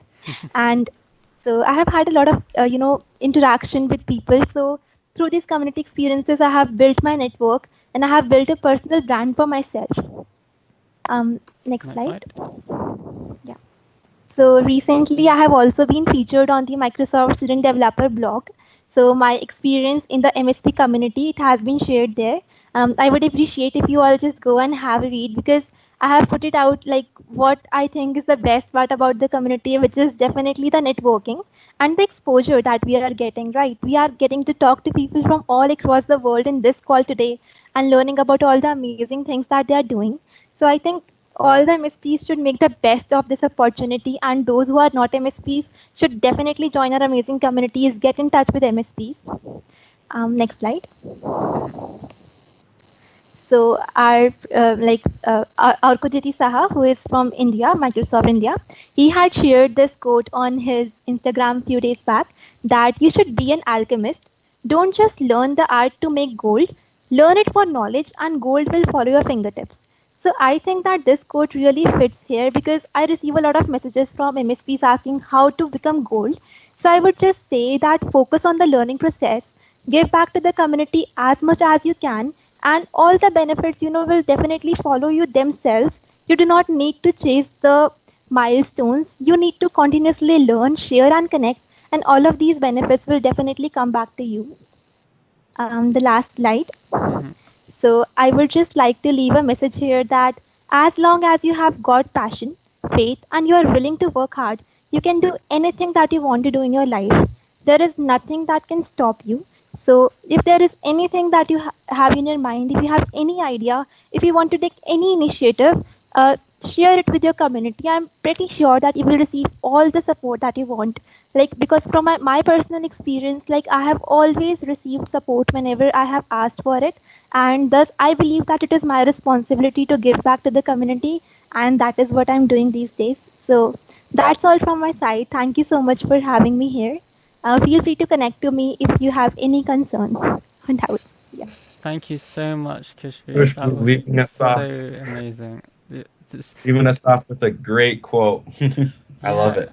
Like, I'm just amazed. Every single time I see your stuff, I'm just mind blown.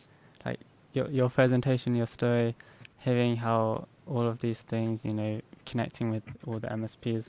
You seem like such an amazing person. I can't wait till the day I finally meet you. I know we spoke about this a long time ago, so hopefully that I happens. really want to meet all the MSPs from all over the world. So I was also given the opportunity to attend the Singapore summit, but unfortunately because of COVID-19, I wasn't able to attend. But I do look forward to meeting each one of you. Until that time, I would just love to collaborate over like virtual events. Awesome. Before you leave, we actually have a question from the chat. Oh, looks like it was retracted there. So we have some here. So what is your message to new MSPs and inspiring non-MSPs? So my message to the MSPs would be just what I mentioned, that it is a golden opportunity that has been given to you. Just make the best use of it, because in the MSP program, there is no one to tell you what you need to do. We all are here to support your initiatives. So just come up with your own ideas, your own initiatives. Just think of what you can do, because you are the one who knows what is the best for your local community. Just come up with that idea, and we all are there to support you. And to all for the aspiring MSPs, I would just say that be active in the communities, apply, keep on upskilling yourself, and keep on learning, sharing, and connecting. And definitely you will be welcome in our community. We just had Pablo join the chat. So, Khushboo, do you want to say anything to Pablo? Wow, definitely. I want to thank Pablo for all the support that he has extended. Like he is so supportive. He appreciates all of my initiatives, and that gives me the encouragement to keep on going on. So thank you so much, Pablo, for everything that you do. I'm beyond inspired by you. Awesome. Well, yes. You know what? We do have another question in the chat, but we are running a little bit low on time. Khushboo, do you want to answer it?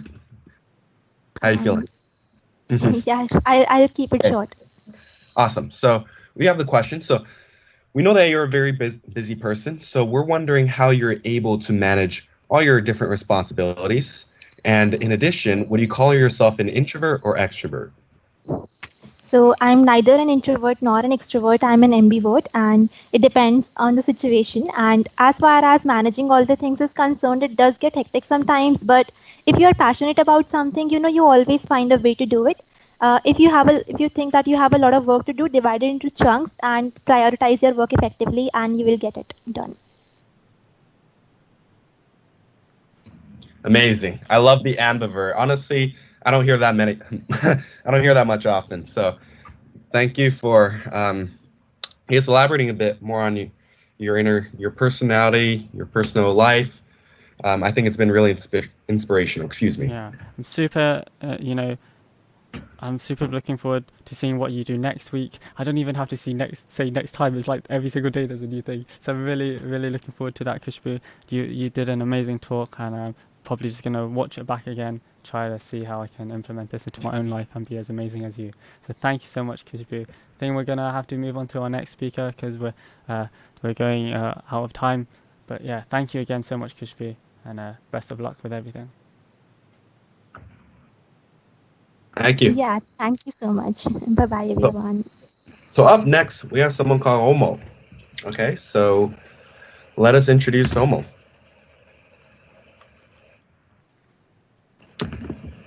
If it's Sundar. Sundavesh was, he's gone at the moment. All right, okay. Is it Romo? So, yes, it is. Yes. Oh, okay, so Romo. Hey, Romo. So, I'll take this.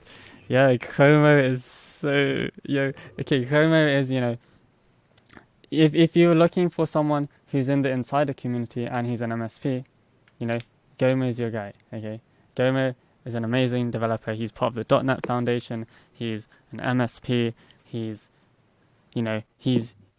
always doing these amazing things with C#, Blazor, inspiring individual, and yeah, reach out to him if you have any questions about C#.NET. We were supposed to do our talk. We'll hopefully bring that to you in the future. But yeah, no, Homer's super amazing. And yeah, I'm just, just going to let him explain. Take it away, Gomer. We're going to put your slides up as well. Okay, cool.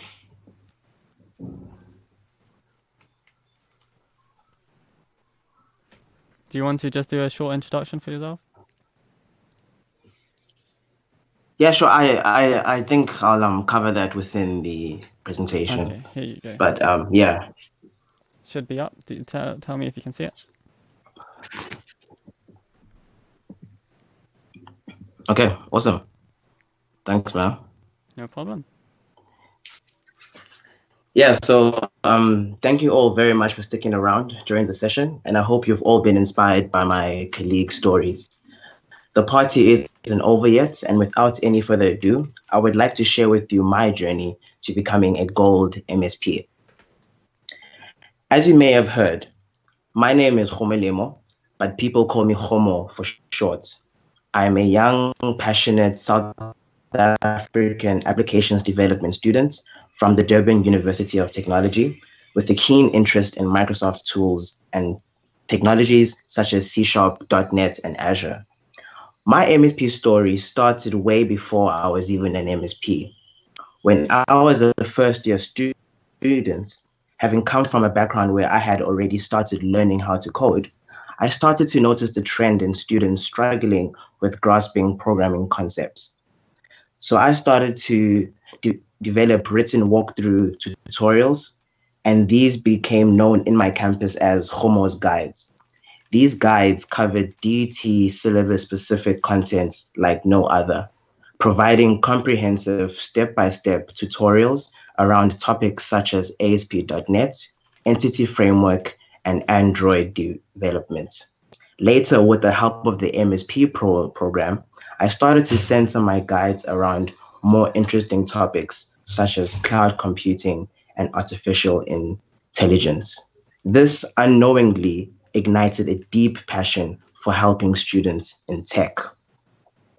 With all that was happening within my first year, between my academics and my guide making, I decided to venture out and expand my skill sets by participating in the Community College Initiative Program, which is an exchange program administered by the US Department of State, where I spent 10 months studying in the United States, specializing in web design and development.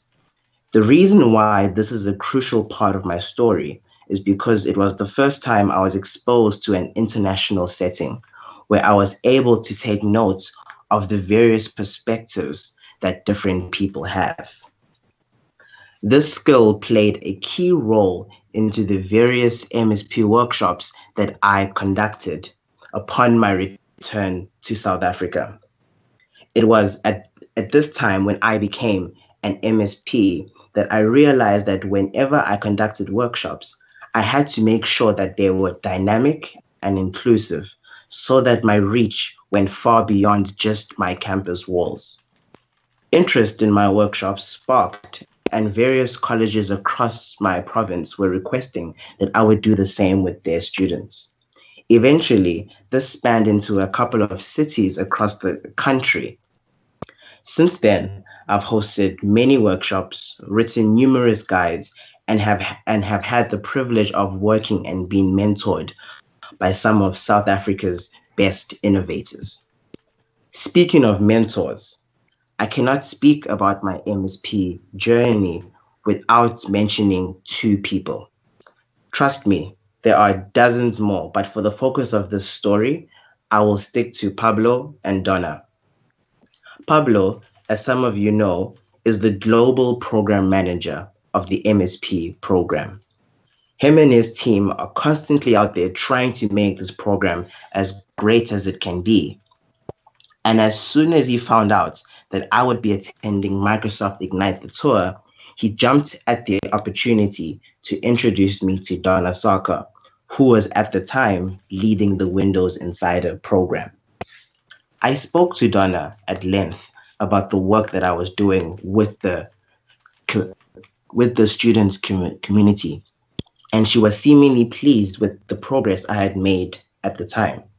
She then went on to invite me to help her build Insider Up, which is a global initiative that aims to help everybody and anybody learn how to code, no matter where they are in the world or what occupation they have. In early 2019, I applied for and got chosen to attend the MSP Europe, Middle East, and Africa Regional Summit held in Amsterdam. All in all, the experience was incredible. I had the opportunity to meet some of the world's most talented students, developers, and to learn from them. We also had the privilege of engaging with Microsoft's top experts, which is something that I don't take for granted. This trip helped me to develop the foundational skills that I needed to move forward in a professional capacity. The blessings didn't just stop there. Donna, who I had met at Ignite, invited me to be one of Windows' special guests at Microsoft Build 2019. It was difficult to fathom why I was chosen to go, and to this day, it remains one of the best experiences of my life.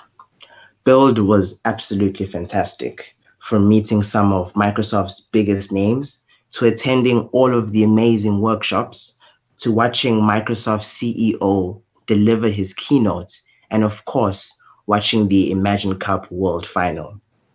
I was truly inspired and motivated to take these lessons back home so that the community can benefit from my experience. As someone who makes web apps, meeting Scott Hanselman was probably one of the best experiences of my life and a moment I will never forget. I used the chance to ask him about several ways in which I can improve my skills, not just on a personal level, but in ways in which I could improve my delivery of content whenever I'm conducting workshops. I also try to keep the students' community in mind whenever I get these opportunities. In June of 2019, I was named one of the top 15 young geeks in South Africa. Every year, geek culture names and honors the young people who are marking their stamp and playing a greater role in the digital revolution. These are geeks who have been identified as being a key role player in the transformation and contribution to the South African tech ecosystem. A little after that, I was contacted again by Donna, who wanted me to be part of the Insider Stories video series. A film crew flew down from Seattle and recorded me throughout the day. The aim of the series was aimed at highlighting people who are using Windows tools to make a positive impact within their communities. My fellow MSP and friend Sambhav, who spoke earlier on this call, is also part of the series. Gomez, sorry, Gomez. Are you controlling the slides? Because I think Yes, I am. You're Yes, I am. controlling it just from your side, I think. So I think you need to request control. Yes.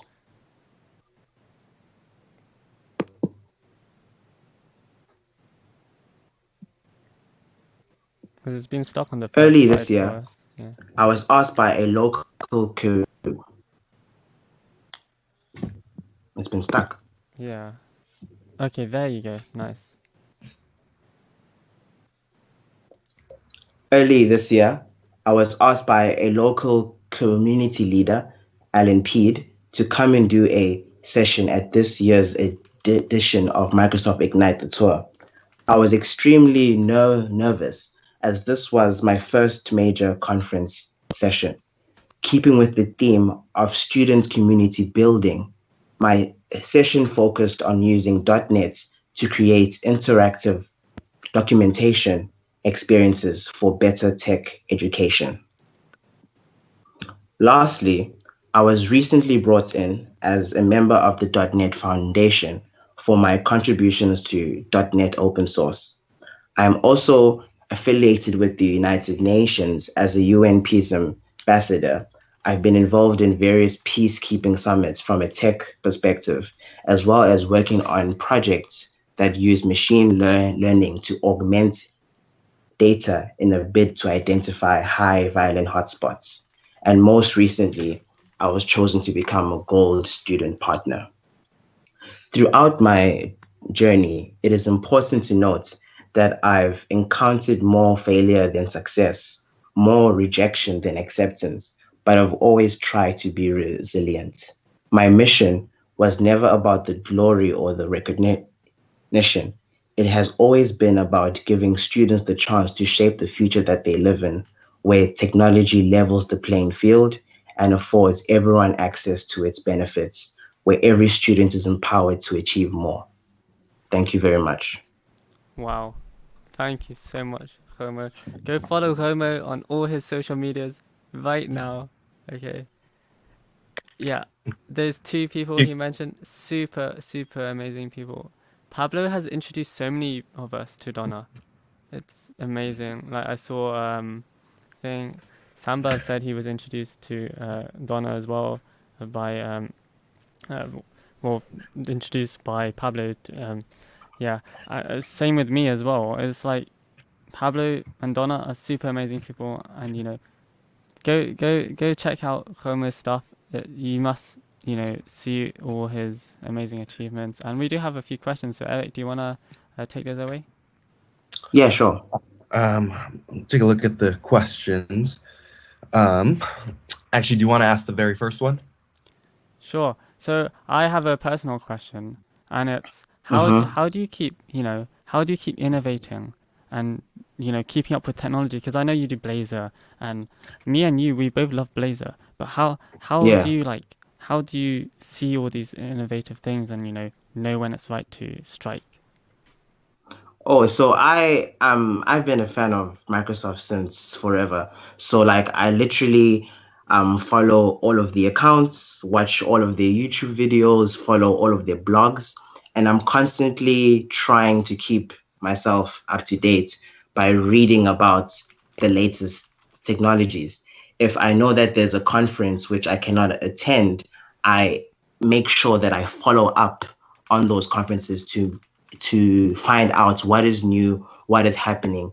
And if it interests me on a personal level, then I will make it my mission to try and learn that technology. Amazing, amazing. Great, awesome. Man, I want to ask more questions, but we are running a little bit over time. So again, thank you so much, Gomo. That was really inspirational. Sure. But we do have another really fantastic Goat MSP up next. Are you there? I believe it's Sabiha. Yes, hello. Hey, Hi. Sabiha. Hey. Hi. How are you? I'm On your doing end. good. I've been listening to everyone's talk so far, and there's so much to learn from everyone's experiences. It's so great. Well, we're here to listen to yours as well. So Yeah. awesome. So yeah. So Feel free to give her introduction. yeah. So Sabiha is a Gold MSP, obviously, and she also is a co-founder of Zumivo, and she also runs these MSPInspire sessions as well. So along with Dawood and Cinderella and myself, so I mean she's a huge part to all of this. We're just super inspired by what she does, and she's such a great individual. Yeah, there's too many things. Can't list them all as well. The same with every single MSP who's been talking today. There's too many things. I can't list them all. But yeah, she's studying in BITS Balani in Dubai, and yeah. So take it away, Sabiha. Thank you so much for the warm welcome. So, I'm Sabiha, and as you already know, I'm a Gold Microsoft Student Partner, and I'm currently in my final year at BITS Balani, Dubai. And I've been in MSP since November 2018, and since then, I've been working on and organizing events for the community. So, where I actually started, or where did I find out about Microsoft technologies? I'd share a little bit about that. So, I think my first interaction with any sort of Microsoft technology was when I was around 6 or 7 years old, and I really liked writing. So, I was trying to write like a book on Word about space or something. And like I used to sit down and like write a paragraph every day. And the funny thing is that one fine day I accidentally ended up overwriting the entire document because I got too scared when a bunch of pop-ups popped out and I just clicked yes.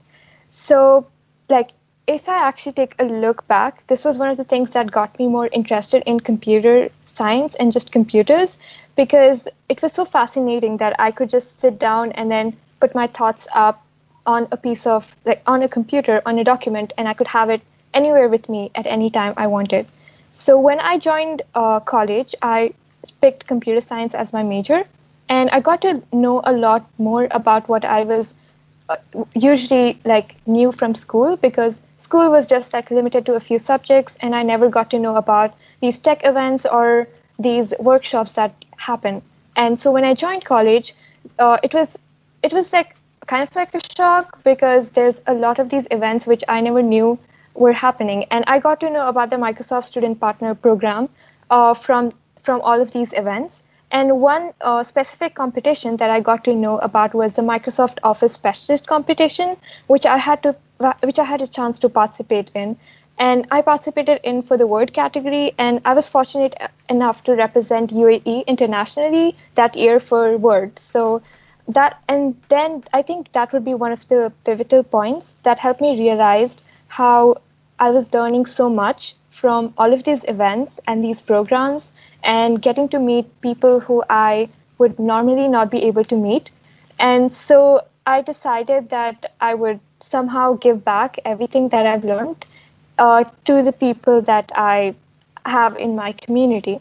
So one thing that I faced an issue with was how there were not many women students who were interested in taking part in these events and such. So I initiated a Women in Tech chapter along with few of my other classmates, and we kind of targeted the women in our community by holding specific Women in Tech workshops, as well as delivering opportunities that we know in the region to them over their email, so that they always know what they can apply to next.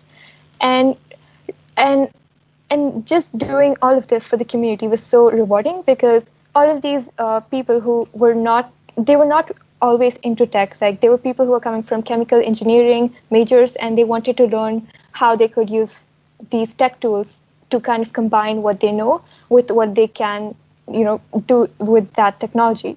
So this, and one more thing that I got the opportunity of to do in the Microsoft Student Partner program was to attend the Europe and Middle East Africa Summit, which was held in Amsterdam. So I did not actually expect to get selected, because it was my first year as an MSP, and I did not have as many workshops conducted as other MSPs and stuff. But I had so much fun interacting with people at the actual summit, and as well as the Microsoft employees. And the Imagine Cup was held in parallel with the summit, so it was amazing to see all of these great solutions to problems in the community. In terms of struggles, I guess one important thing that I kind of faced was this strong imposter syndrome. So when I first joined the MSP community, I felt like I did not know enough to teach others, as compared to the other MSPs. But as time went on, I learned a lot, and I realized that I could definitely share what I know, even if it's not technical. It could be something that I've experienced, like a conference that I attended, and I could give back this knowledge to the MSP community. And over time, attending talks related to imposter syndrome, as well as just generally improving my technical knowledge, I was kind of able to overcome the imposter syndrome feeling over time. And I kind of wanted to, I know a lot of women in the community, as well as other people, face this sort of imposter syndrome. So to actually make it a little bit easier on my community, I decided that we would share a achievement of a woman in my community every week through the newsletter that we had, so that they feel like they're accomplishing things. And when a lot of people congratulate and support you, you feel like you're actually doing something good. So so I think that if you're an MSP and you're just beginning your journey, do as much as you can, and don't be afraid to think of any kind of crazy idea that you think would help your community.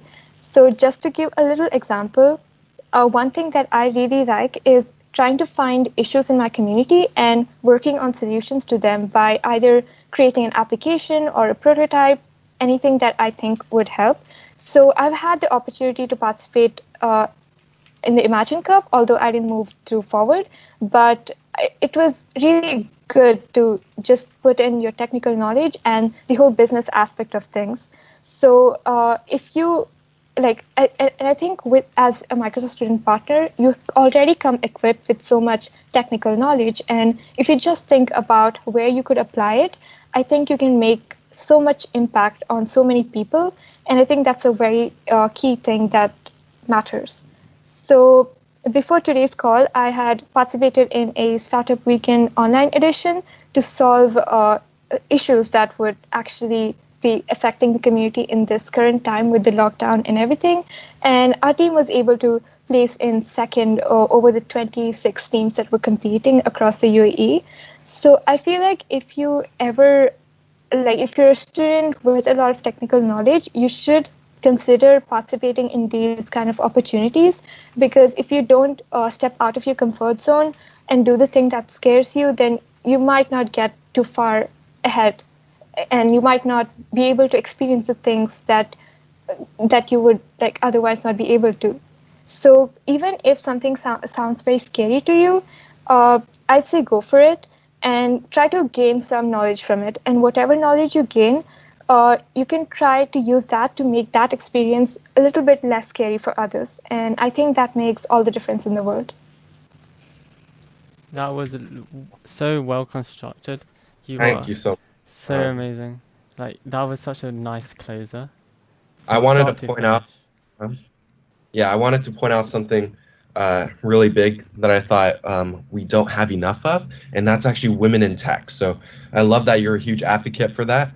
And yeah, it's just definitely something that we all know to be a fact, that the ratio of men to women in tech is more favored in men, heavily favored in fact. And even in the MSP program, if we take a look at the statistics, there's more males to females.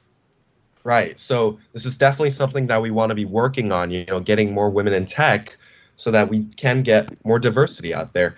Now, coming back to that in a second, I actually had one question for you, Sabiha, is what would one brief message, what would you have, or what's one brief message you'd give to women both in tech and out of tech?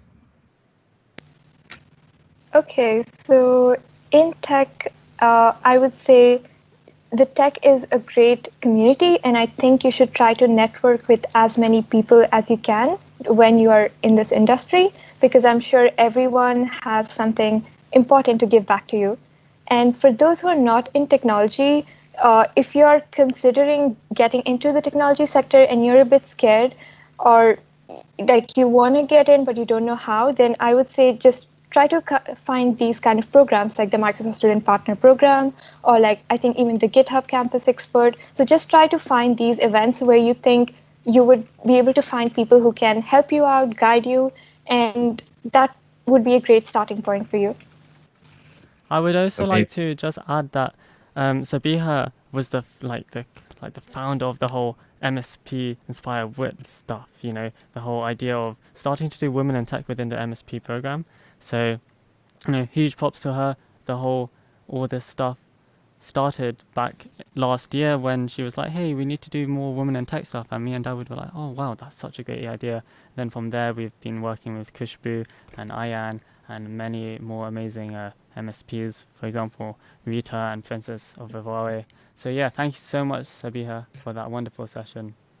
And yeah, I'm going to let Eric introduce our next speaker. Yeah, absolutely. So again, thank you so much, Sabiha. But on our last and final Gold MSP, last but not least, at least, we have Dawood. Dawood. So Dawood is a really, really awesome person. He's hailing from Ghana. And let me just introduce one of my homies here. So Dawood is a software developer, passionately creating products and changing lives with both his soft and technical skills. He trains others in events and workshops and provides platforms for coders and non-coders to think outside the box and beyond the limit. So Dawood, we're really, really happy to have you here. Please take it away. Thank you so much for having me here. Whenever I get on a call, all I ask is, can you hear me? Because I know my internet can actually... Dawood is not available. All right, but this is so inspirational. Whatever we've done today is inspirational. And to everyone watching us out there, thanks so much for taking time out to be with us. It really means a lot to us. We'd love to see the globe being inspired. We'd love to see the community being inspired. One thing I would just say is that, when you start a journey, okay, it is no one promises you the future because we all don't know it, right? But the truth is, whatever steps we take today has an impact on our future, all right? So when I was at age 5, I actually left my mom and dad and stayed with my uncle. And that was a major, training for me because, not staying with my mom and dad and being the last born of my parents I see it to be a honor because I actually went through a lot of training. I was brought up by my uncle, but really, I always want to say I was brought up by the community, okay? Because the community advised me. Lots of people would just call me and then advise me, hey, do it this way, okay? When you grow, you're going to be this, okay? And there was some promising thing, like they told me that Dawood, you are going to be a president in the future. And so when I went to the university and I became the computer science president, I was like, was this the presidential position they were talking about? So those were the few things. But really, so I actually studied software engineering, diploma in software engineering before I went to the university. And whilst I was in high school, I was highly motivated to see people happy, right? This has been me throughout my childhood. I always want to see people smiling. So when I was in high school, I noticed that people usually did not understand, some, easy concept, I would say, right? But it wasn't that easy. So whenever a teacher is not around, I just take the opportunity and then I actually, go to the board and then I teach people about, the previous topic, which was being taught, right? Being it mathematics, geography, or whatever. I always wanted to, let people understand with my simple illustrations, okay? And I had the opportunity to actually handle a class for 4 months when I was in high school, especially it was a geography class. So the teacher just left it to me and said, Dawood, this semester, you are going to handle it, okay? So that was a huge, impact. So I could see that through my childhood, I was building up some, leadership skills, public speaking, whatever you would mention.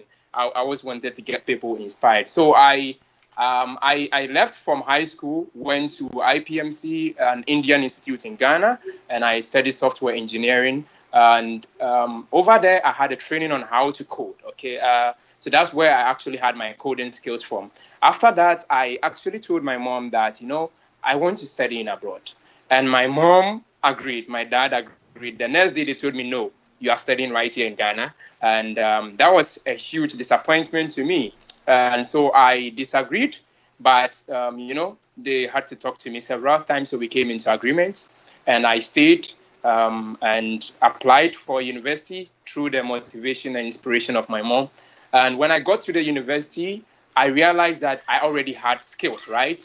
I was built up. So I was like, okay, I monitored what was going on and I realized everything was so much, I'll put it not practical, right? So theoretical. So I wanted to change the environment. So I told myself, okay, my mom wanted me to come to the university because I needed to get a degree after my diploma. But my purpose over here is to change the life of my community.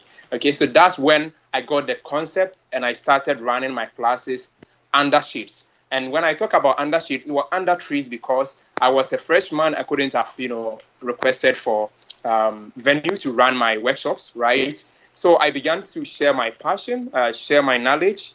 I trained 25 people. What really inspired me was one of the friends told me that Dawood, I came here to study medicine. I actually applied to study medicine and I was given computer science. And he felt very useless. But when he met me, through the training, he had a purpose, right? And when I built my startup, he's now my chief operational manager, right? And this guy is an inspiration to me. And a lot of them out there are inspiration. Earlier on, a slide was put up there, and that slide is actually one of my workshops. And all the amazing people you saw, the 4 ladies or whatever, all of them, they are UI designers. They are people who have skills that I don't really, have not mastered it. But because I was able to, ignore just the passion, whatever I had, I could easily learn anything. So when I learn it, I teach it to people and then they become pros in it, okay? So I have mastered it backend and software, but people are doing graphic design, hardware and things, and these are people that I've been able to train, right? So at the university, I shared my passion. When I was in my 3rd year, I got an opportunity to go to US, and this is where my denial comes in. So I got denied a visa, and that was really a huge heartbreaking for me. And so I came back to campus, slept overnight, woke up the next day, and I saw congratulations in my email. That was from the Microsoft Student Partners, team. And I was like, whoa, really? This is Microsoft? And it was like, yeah, this is Microsoft, right? So I had to test back. I remember that message. I tested back asking, is this really like, a congratulation message to me, and then kind enough, a reply came back that yes, and I realized this was real. This wasn't you. So this is how I got, and you can notice I never knew about the Microsoft Student Partner program. Okay, I became the president when I was after third year, and I wanted to search for opportunities to help my people with more resource. So maybe I came across the Microsoft Student Partner application link randomly, and I applied, and I left it for 4 months, several months before I got the congratulations. Then I had to go and read what are the benefits of the Microsoft Student Partner program. So I really didn't know about it. I heard it from, I don't even remember when I saw the link. I can't remember that as well. So I became the Microsoft Student Partner, and then I was the president, and I said, okay, I'm going to triple up my efforts, right? So I might not be able to give an accurate figure. I might not have been able to even report all my events. But really, in my administration, when I was Microsoft Student Partner and the president, I did over 26 talks, right? Did series of workshops. See, I actually failed some of my exams, all right? I did. And one administrator asked me that, hey, Dawood, you see all the amazing things you are doing and teaching people, and now you failed one of your exams. And I was like, yes, madam, it's worth it. So I love to see a lot of people really progressing than their current state, and that is what I live for. That was my purpose, right? So slowly I was able to clear out all the failures, the trails I had, and then I was able to graduate from the university. But I have always wanted to see bringing the globe closer together, right? And that is one of the things that I've started a lot of things. I've not only, you see, MSPInspire might be successful, but trust me, I've run a lot of things that have really failed several times. All right. So it's not always about the failure, but I don't really fear failing anymore. Right. I think I might have even jumped most of the stories, but I really have to keep it concise and tell you that if you're out there, you want to do it, you want to be able to do it, you can do it if you decide to do it. So all you just need to do is to, set daily goals, all right? Achieve them slowly, and you would realize that you would become the person that you really want to be in the near future. So all of you out there, get inspired and then get ready to be the biggest thing in the world. Wow. Amazing, Dawood. Dawood. Dude, it's always a pleasure talking to Dawood.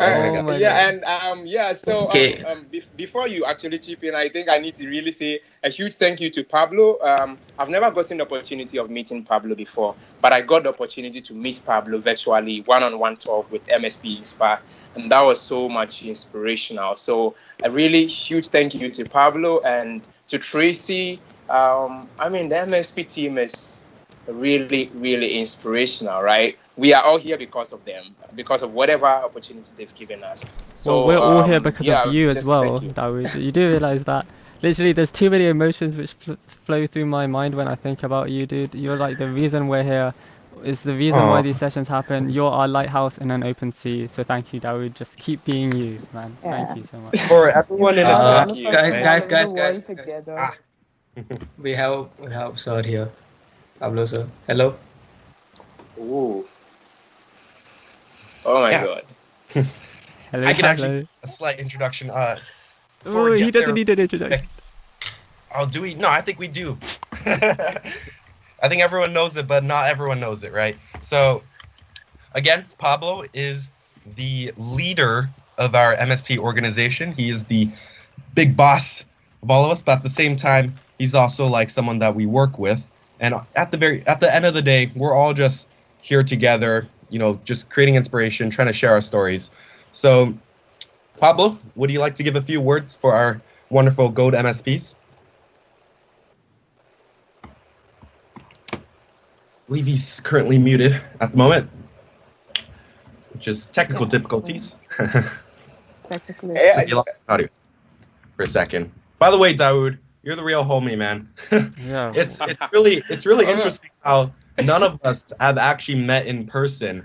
Yet it just feels like I've known these guys forever. It's just something really interesting that you can't really find anywhere else. Right? I think only the MSP program can allow these kinds of interactions across the globe, and I think that's really cool. Pablo, it's absolutely cool. I'm gonna call him back. Oh, Pablo left the call. So sorry. I think Pablo could have He's trying to ended the call for reconnect. us. There was some Okay. technical issues. He's trying to Oh, reconnect. okay. Awesome. I lost That's audio. Pablo's trying to. Yeah, he can't Awesome. hear us. Awesome. Nah, Can you hear me? Oh, hi, Yes, Pablo. yes, I can hear you. What a nice surprise. Dawood. But one thing I just want to say, I remember, the thing that I like most about you is just you really step up when it comes down to it. Remember the time when a professor wasn't really explaining something well, the class wasn't really understanding? What I loved most was the fact that you really stepped up the initiative and took over and explained to the class exactly what was going on. I just love that about it. Amazing. looks like Pablo's actually here now. So Pablo, you hear me? Yeah. Oh yeah. Yes. Loud and clear, sir. Welcome, sir. Sorry about that. I was having some audio issues. Oh no, this is so impromptu. This is like thank you. Like what? Thank you. Yeah. There's no way I could miss this session. Are you kidding me? Come on. Come on, man. You literally just had an event as well. Wow. This is a I'm here for you guys.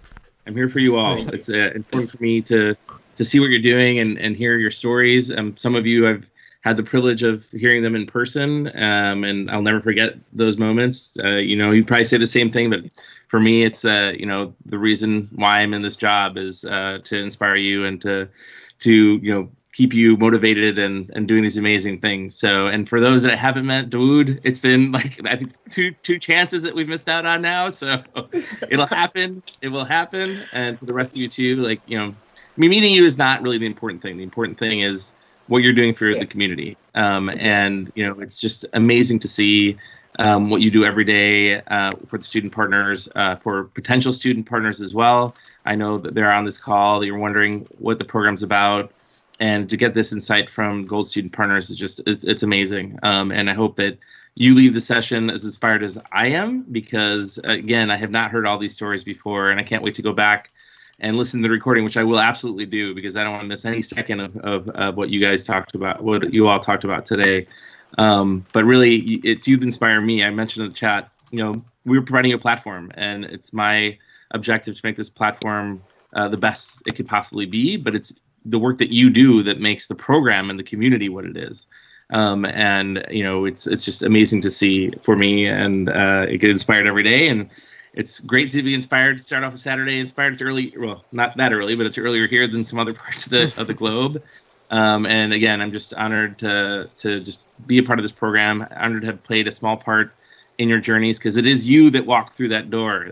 We might provide the opening, but it's you that walk through it and take these chances and get over your fears and make that move. And maybe it's, if you're a potential student partner, maybe you're like, I don't know, maybe I'm afraid I won't get accepted. Reach out to the community, talk to them, talk about their experience and how they got into the program, and ways that you can build your profile up to be part of this amazing community, because we want you to be a part of it. Thank you so much for your amazing words, Pablo. You're really an inspiration for all of us. Thanks a lot for joining us at this short notice.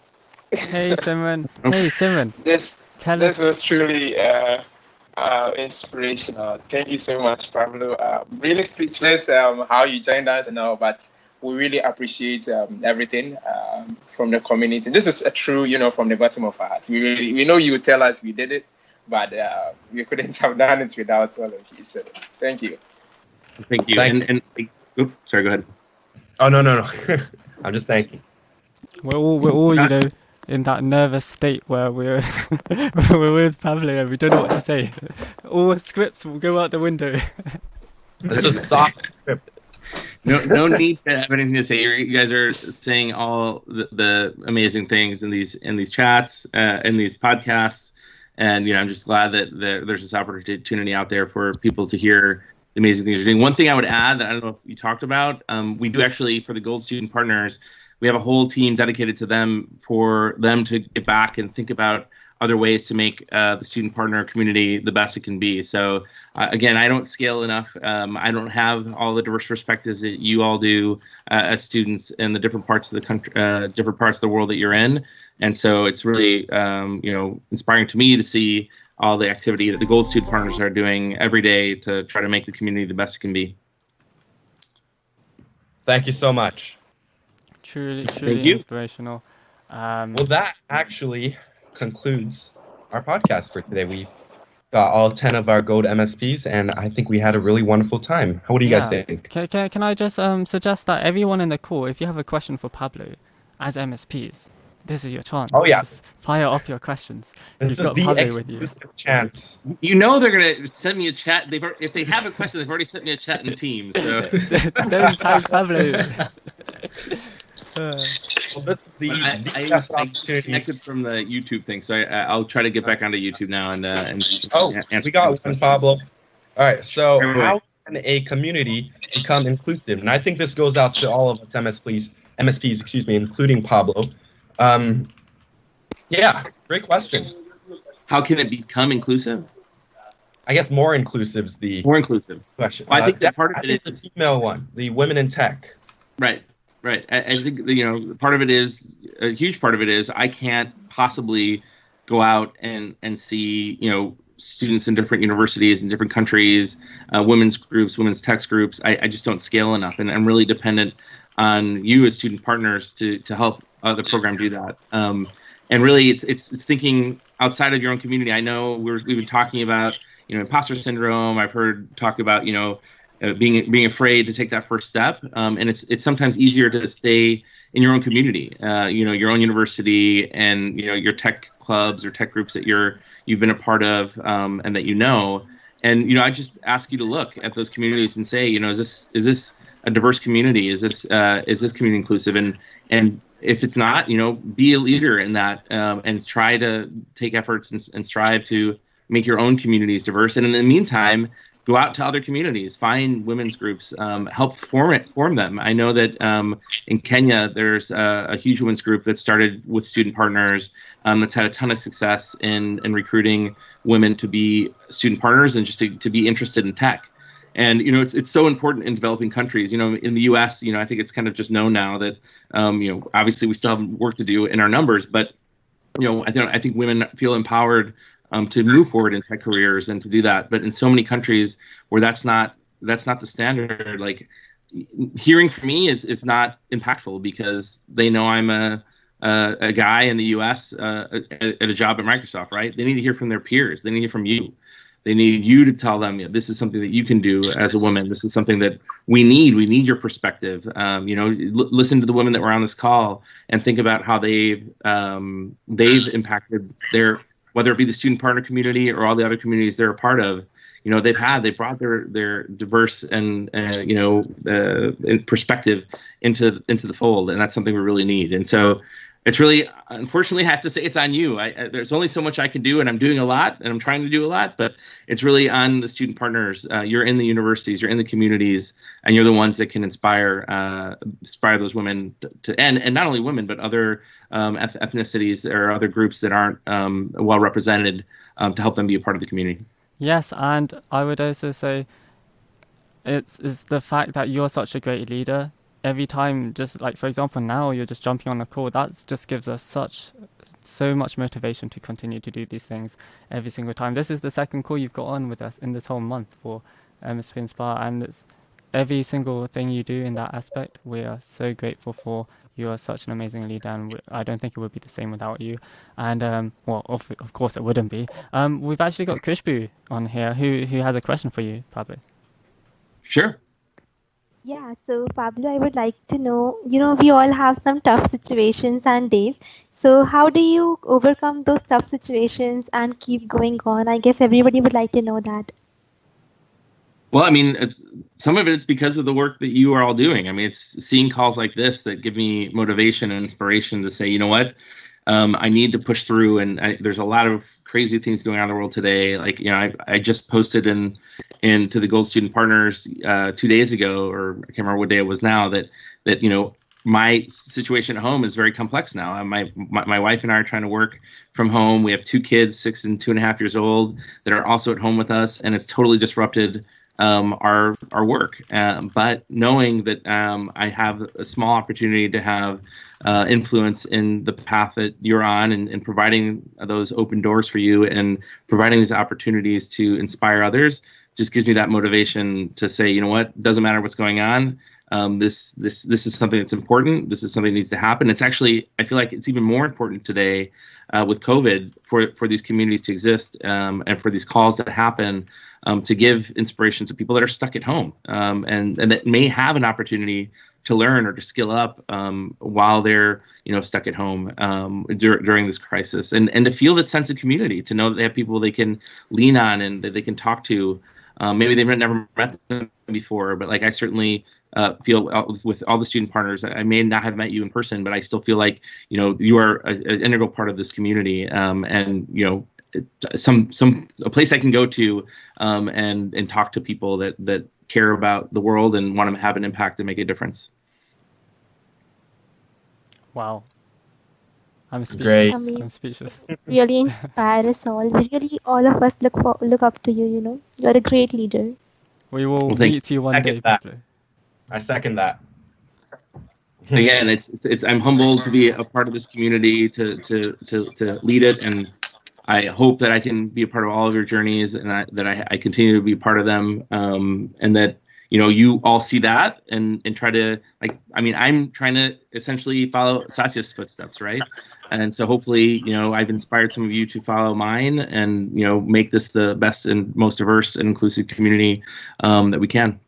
Yeah. I just want to point out as well, if you want to see Pablo's full journey, check out the MSPInspire Podcast with Pablo himself. He did his whole journey. It's truly inspirational. And yes.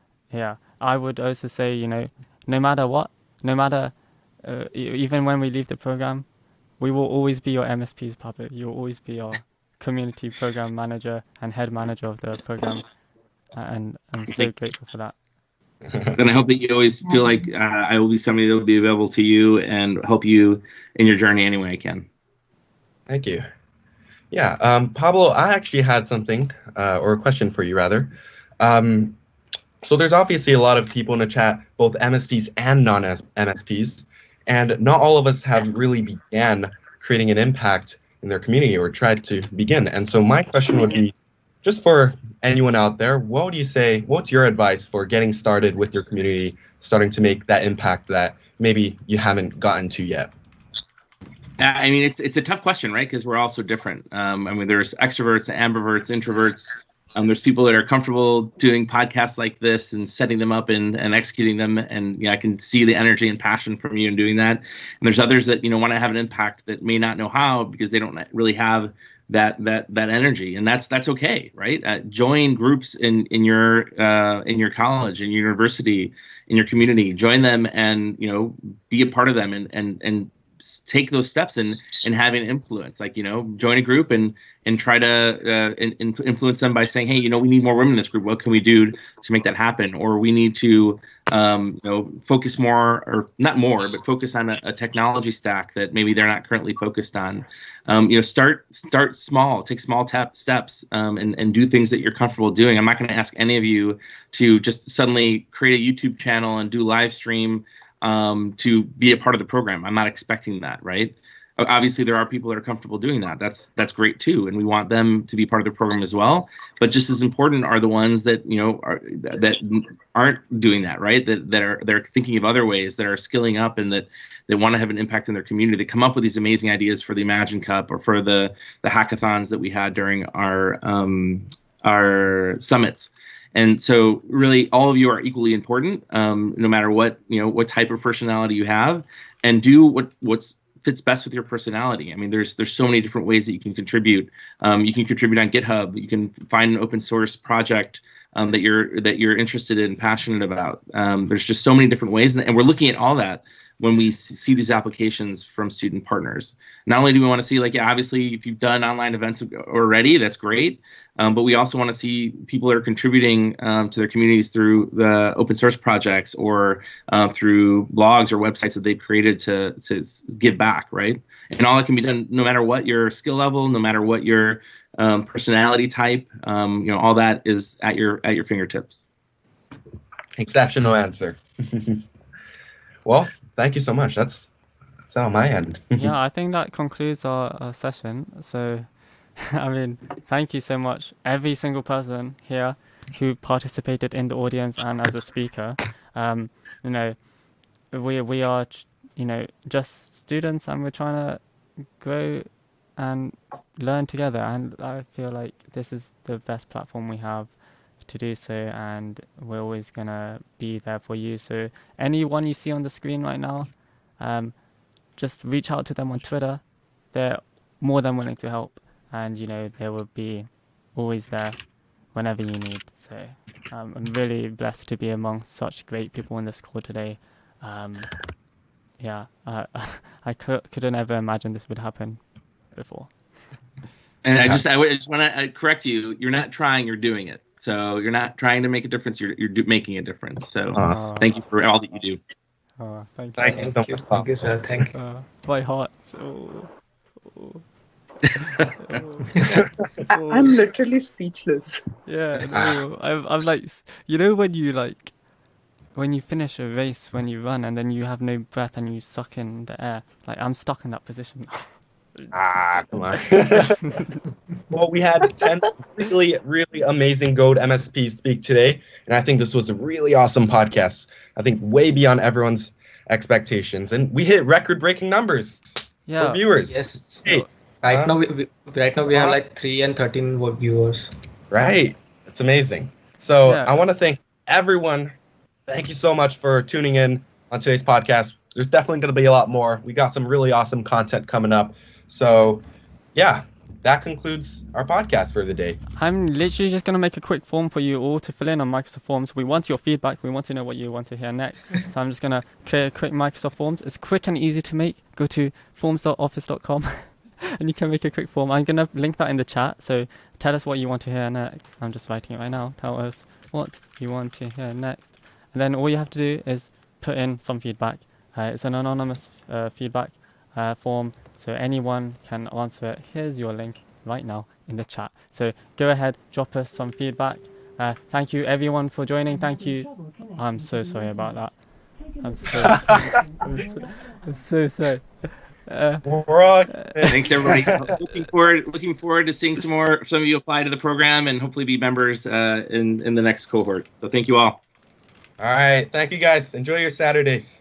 Thank you. Thank you all. Bye. How do you say bye in every single language?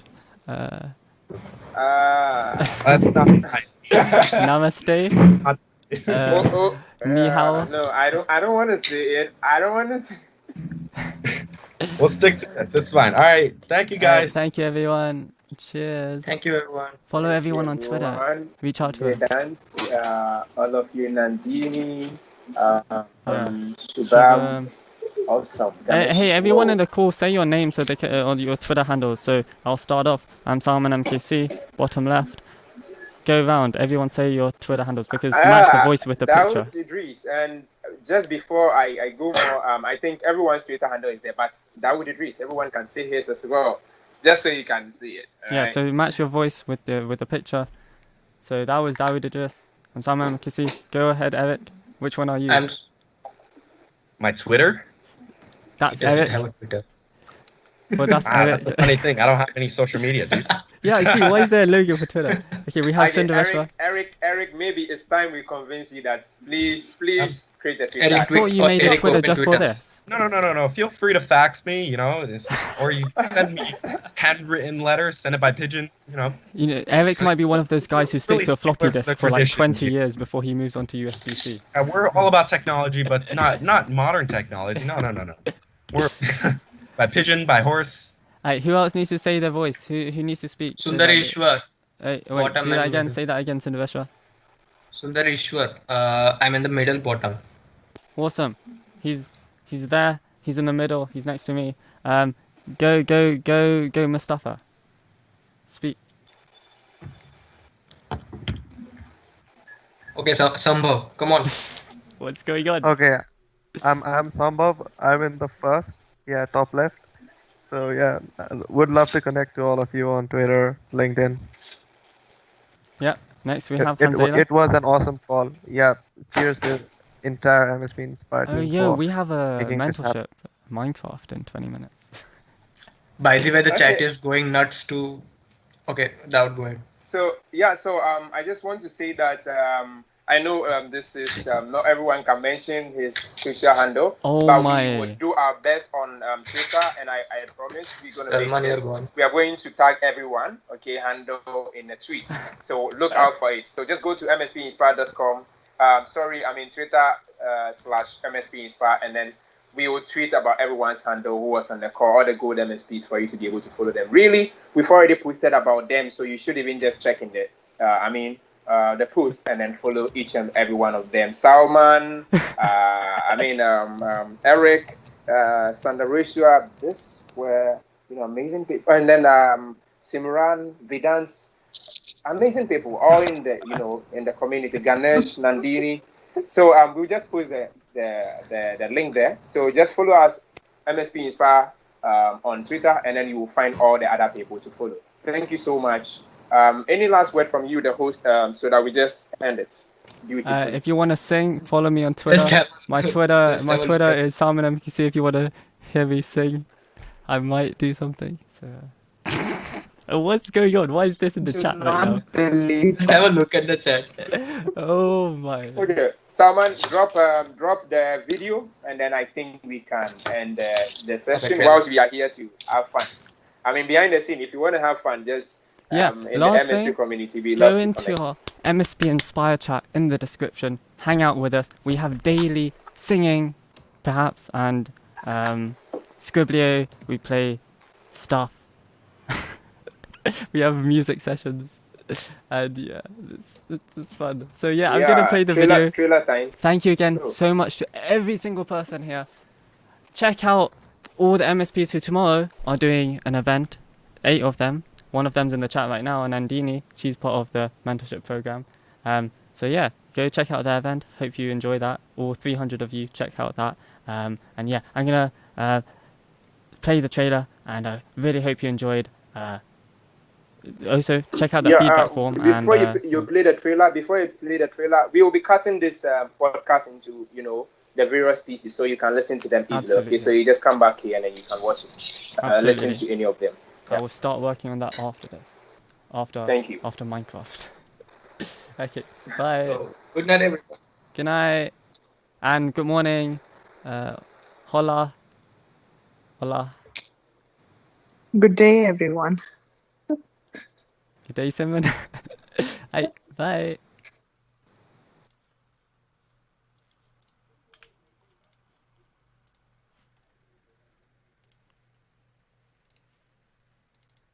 When it's good, it's amazing. When it's bad, it's uneasy. I wouldn't have it another way.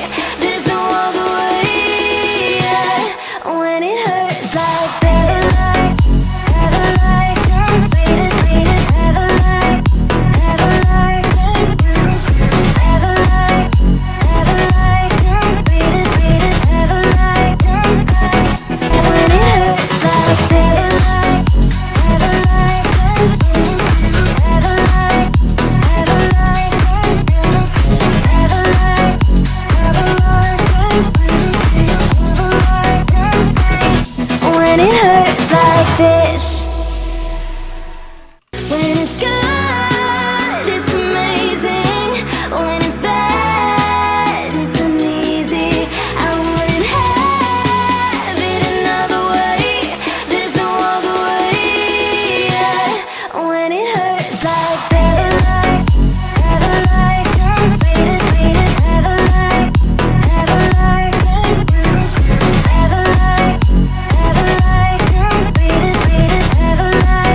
When it's good.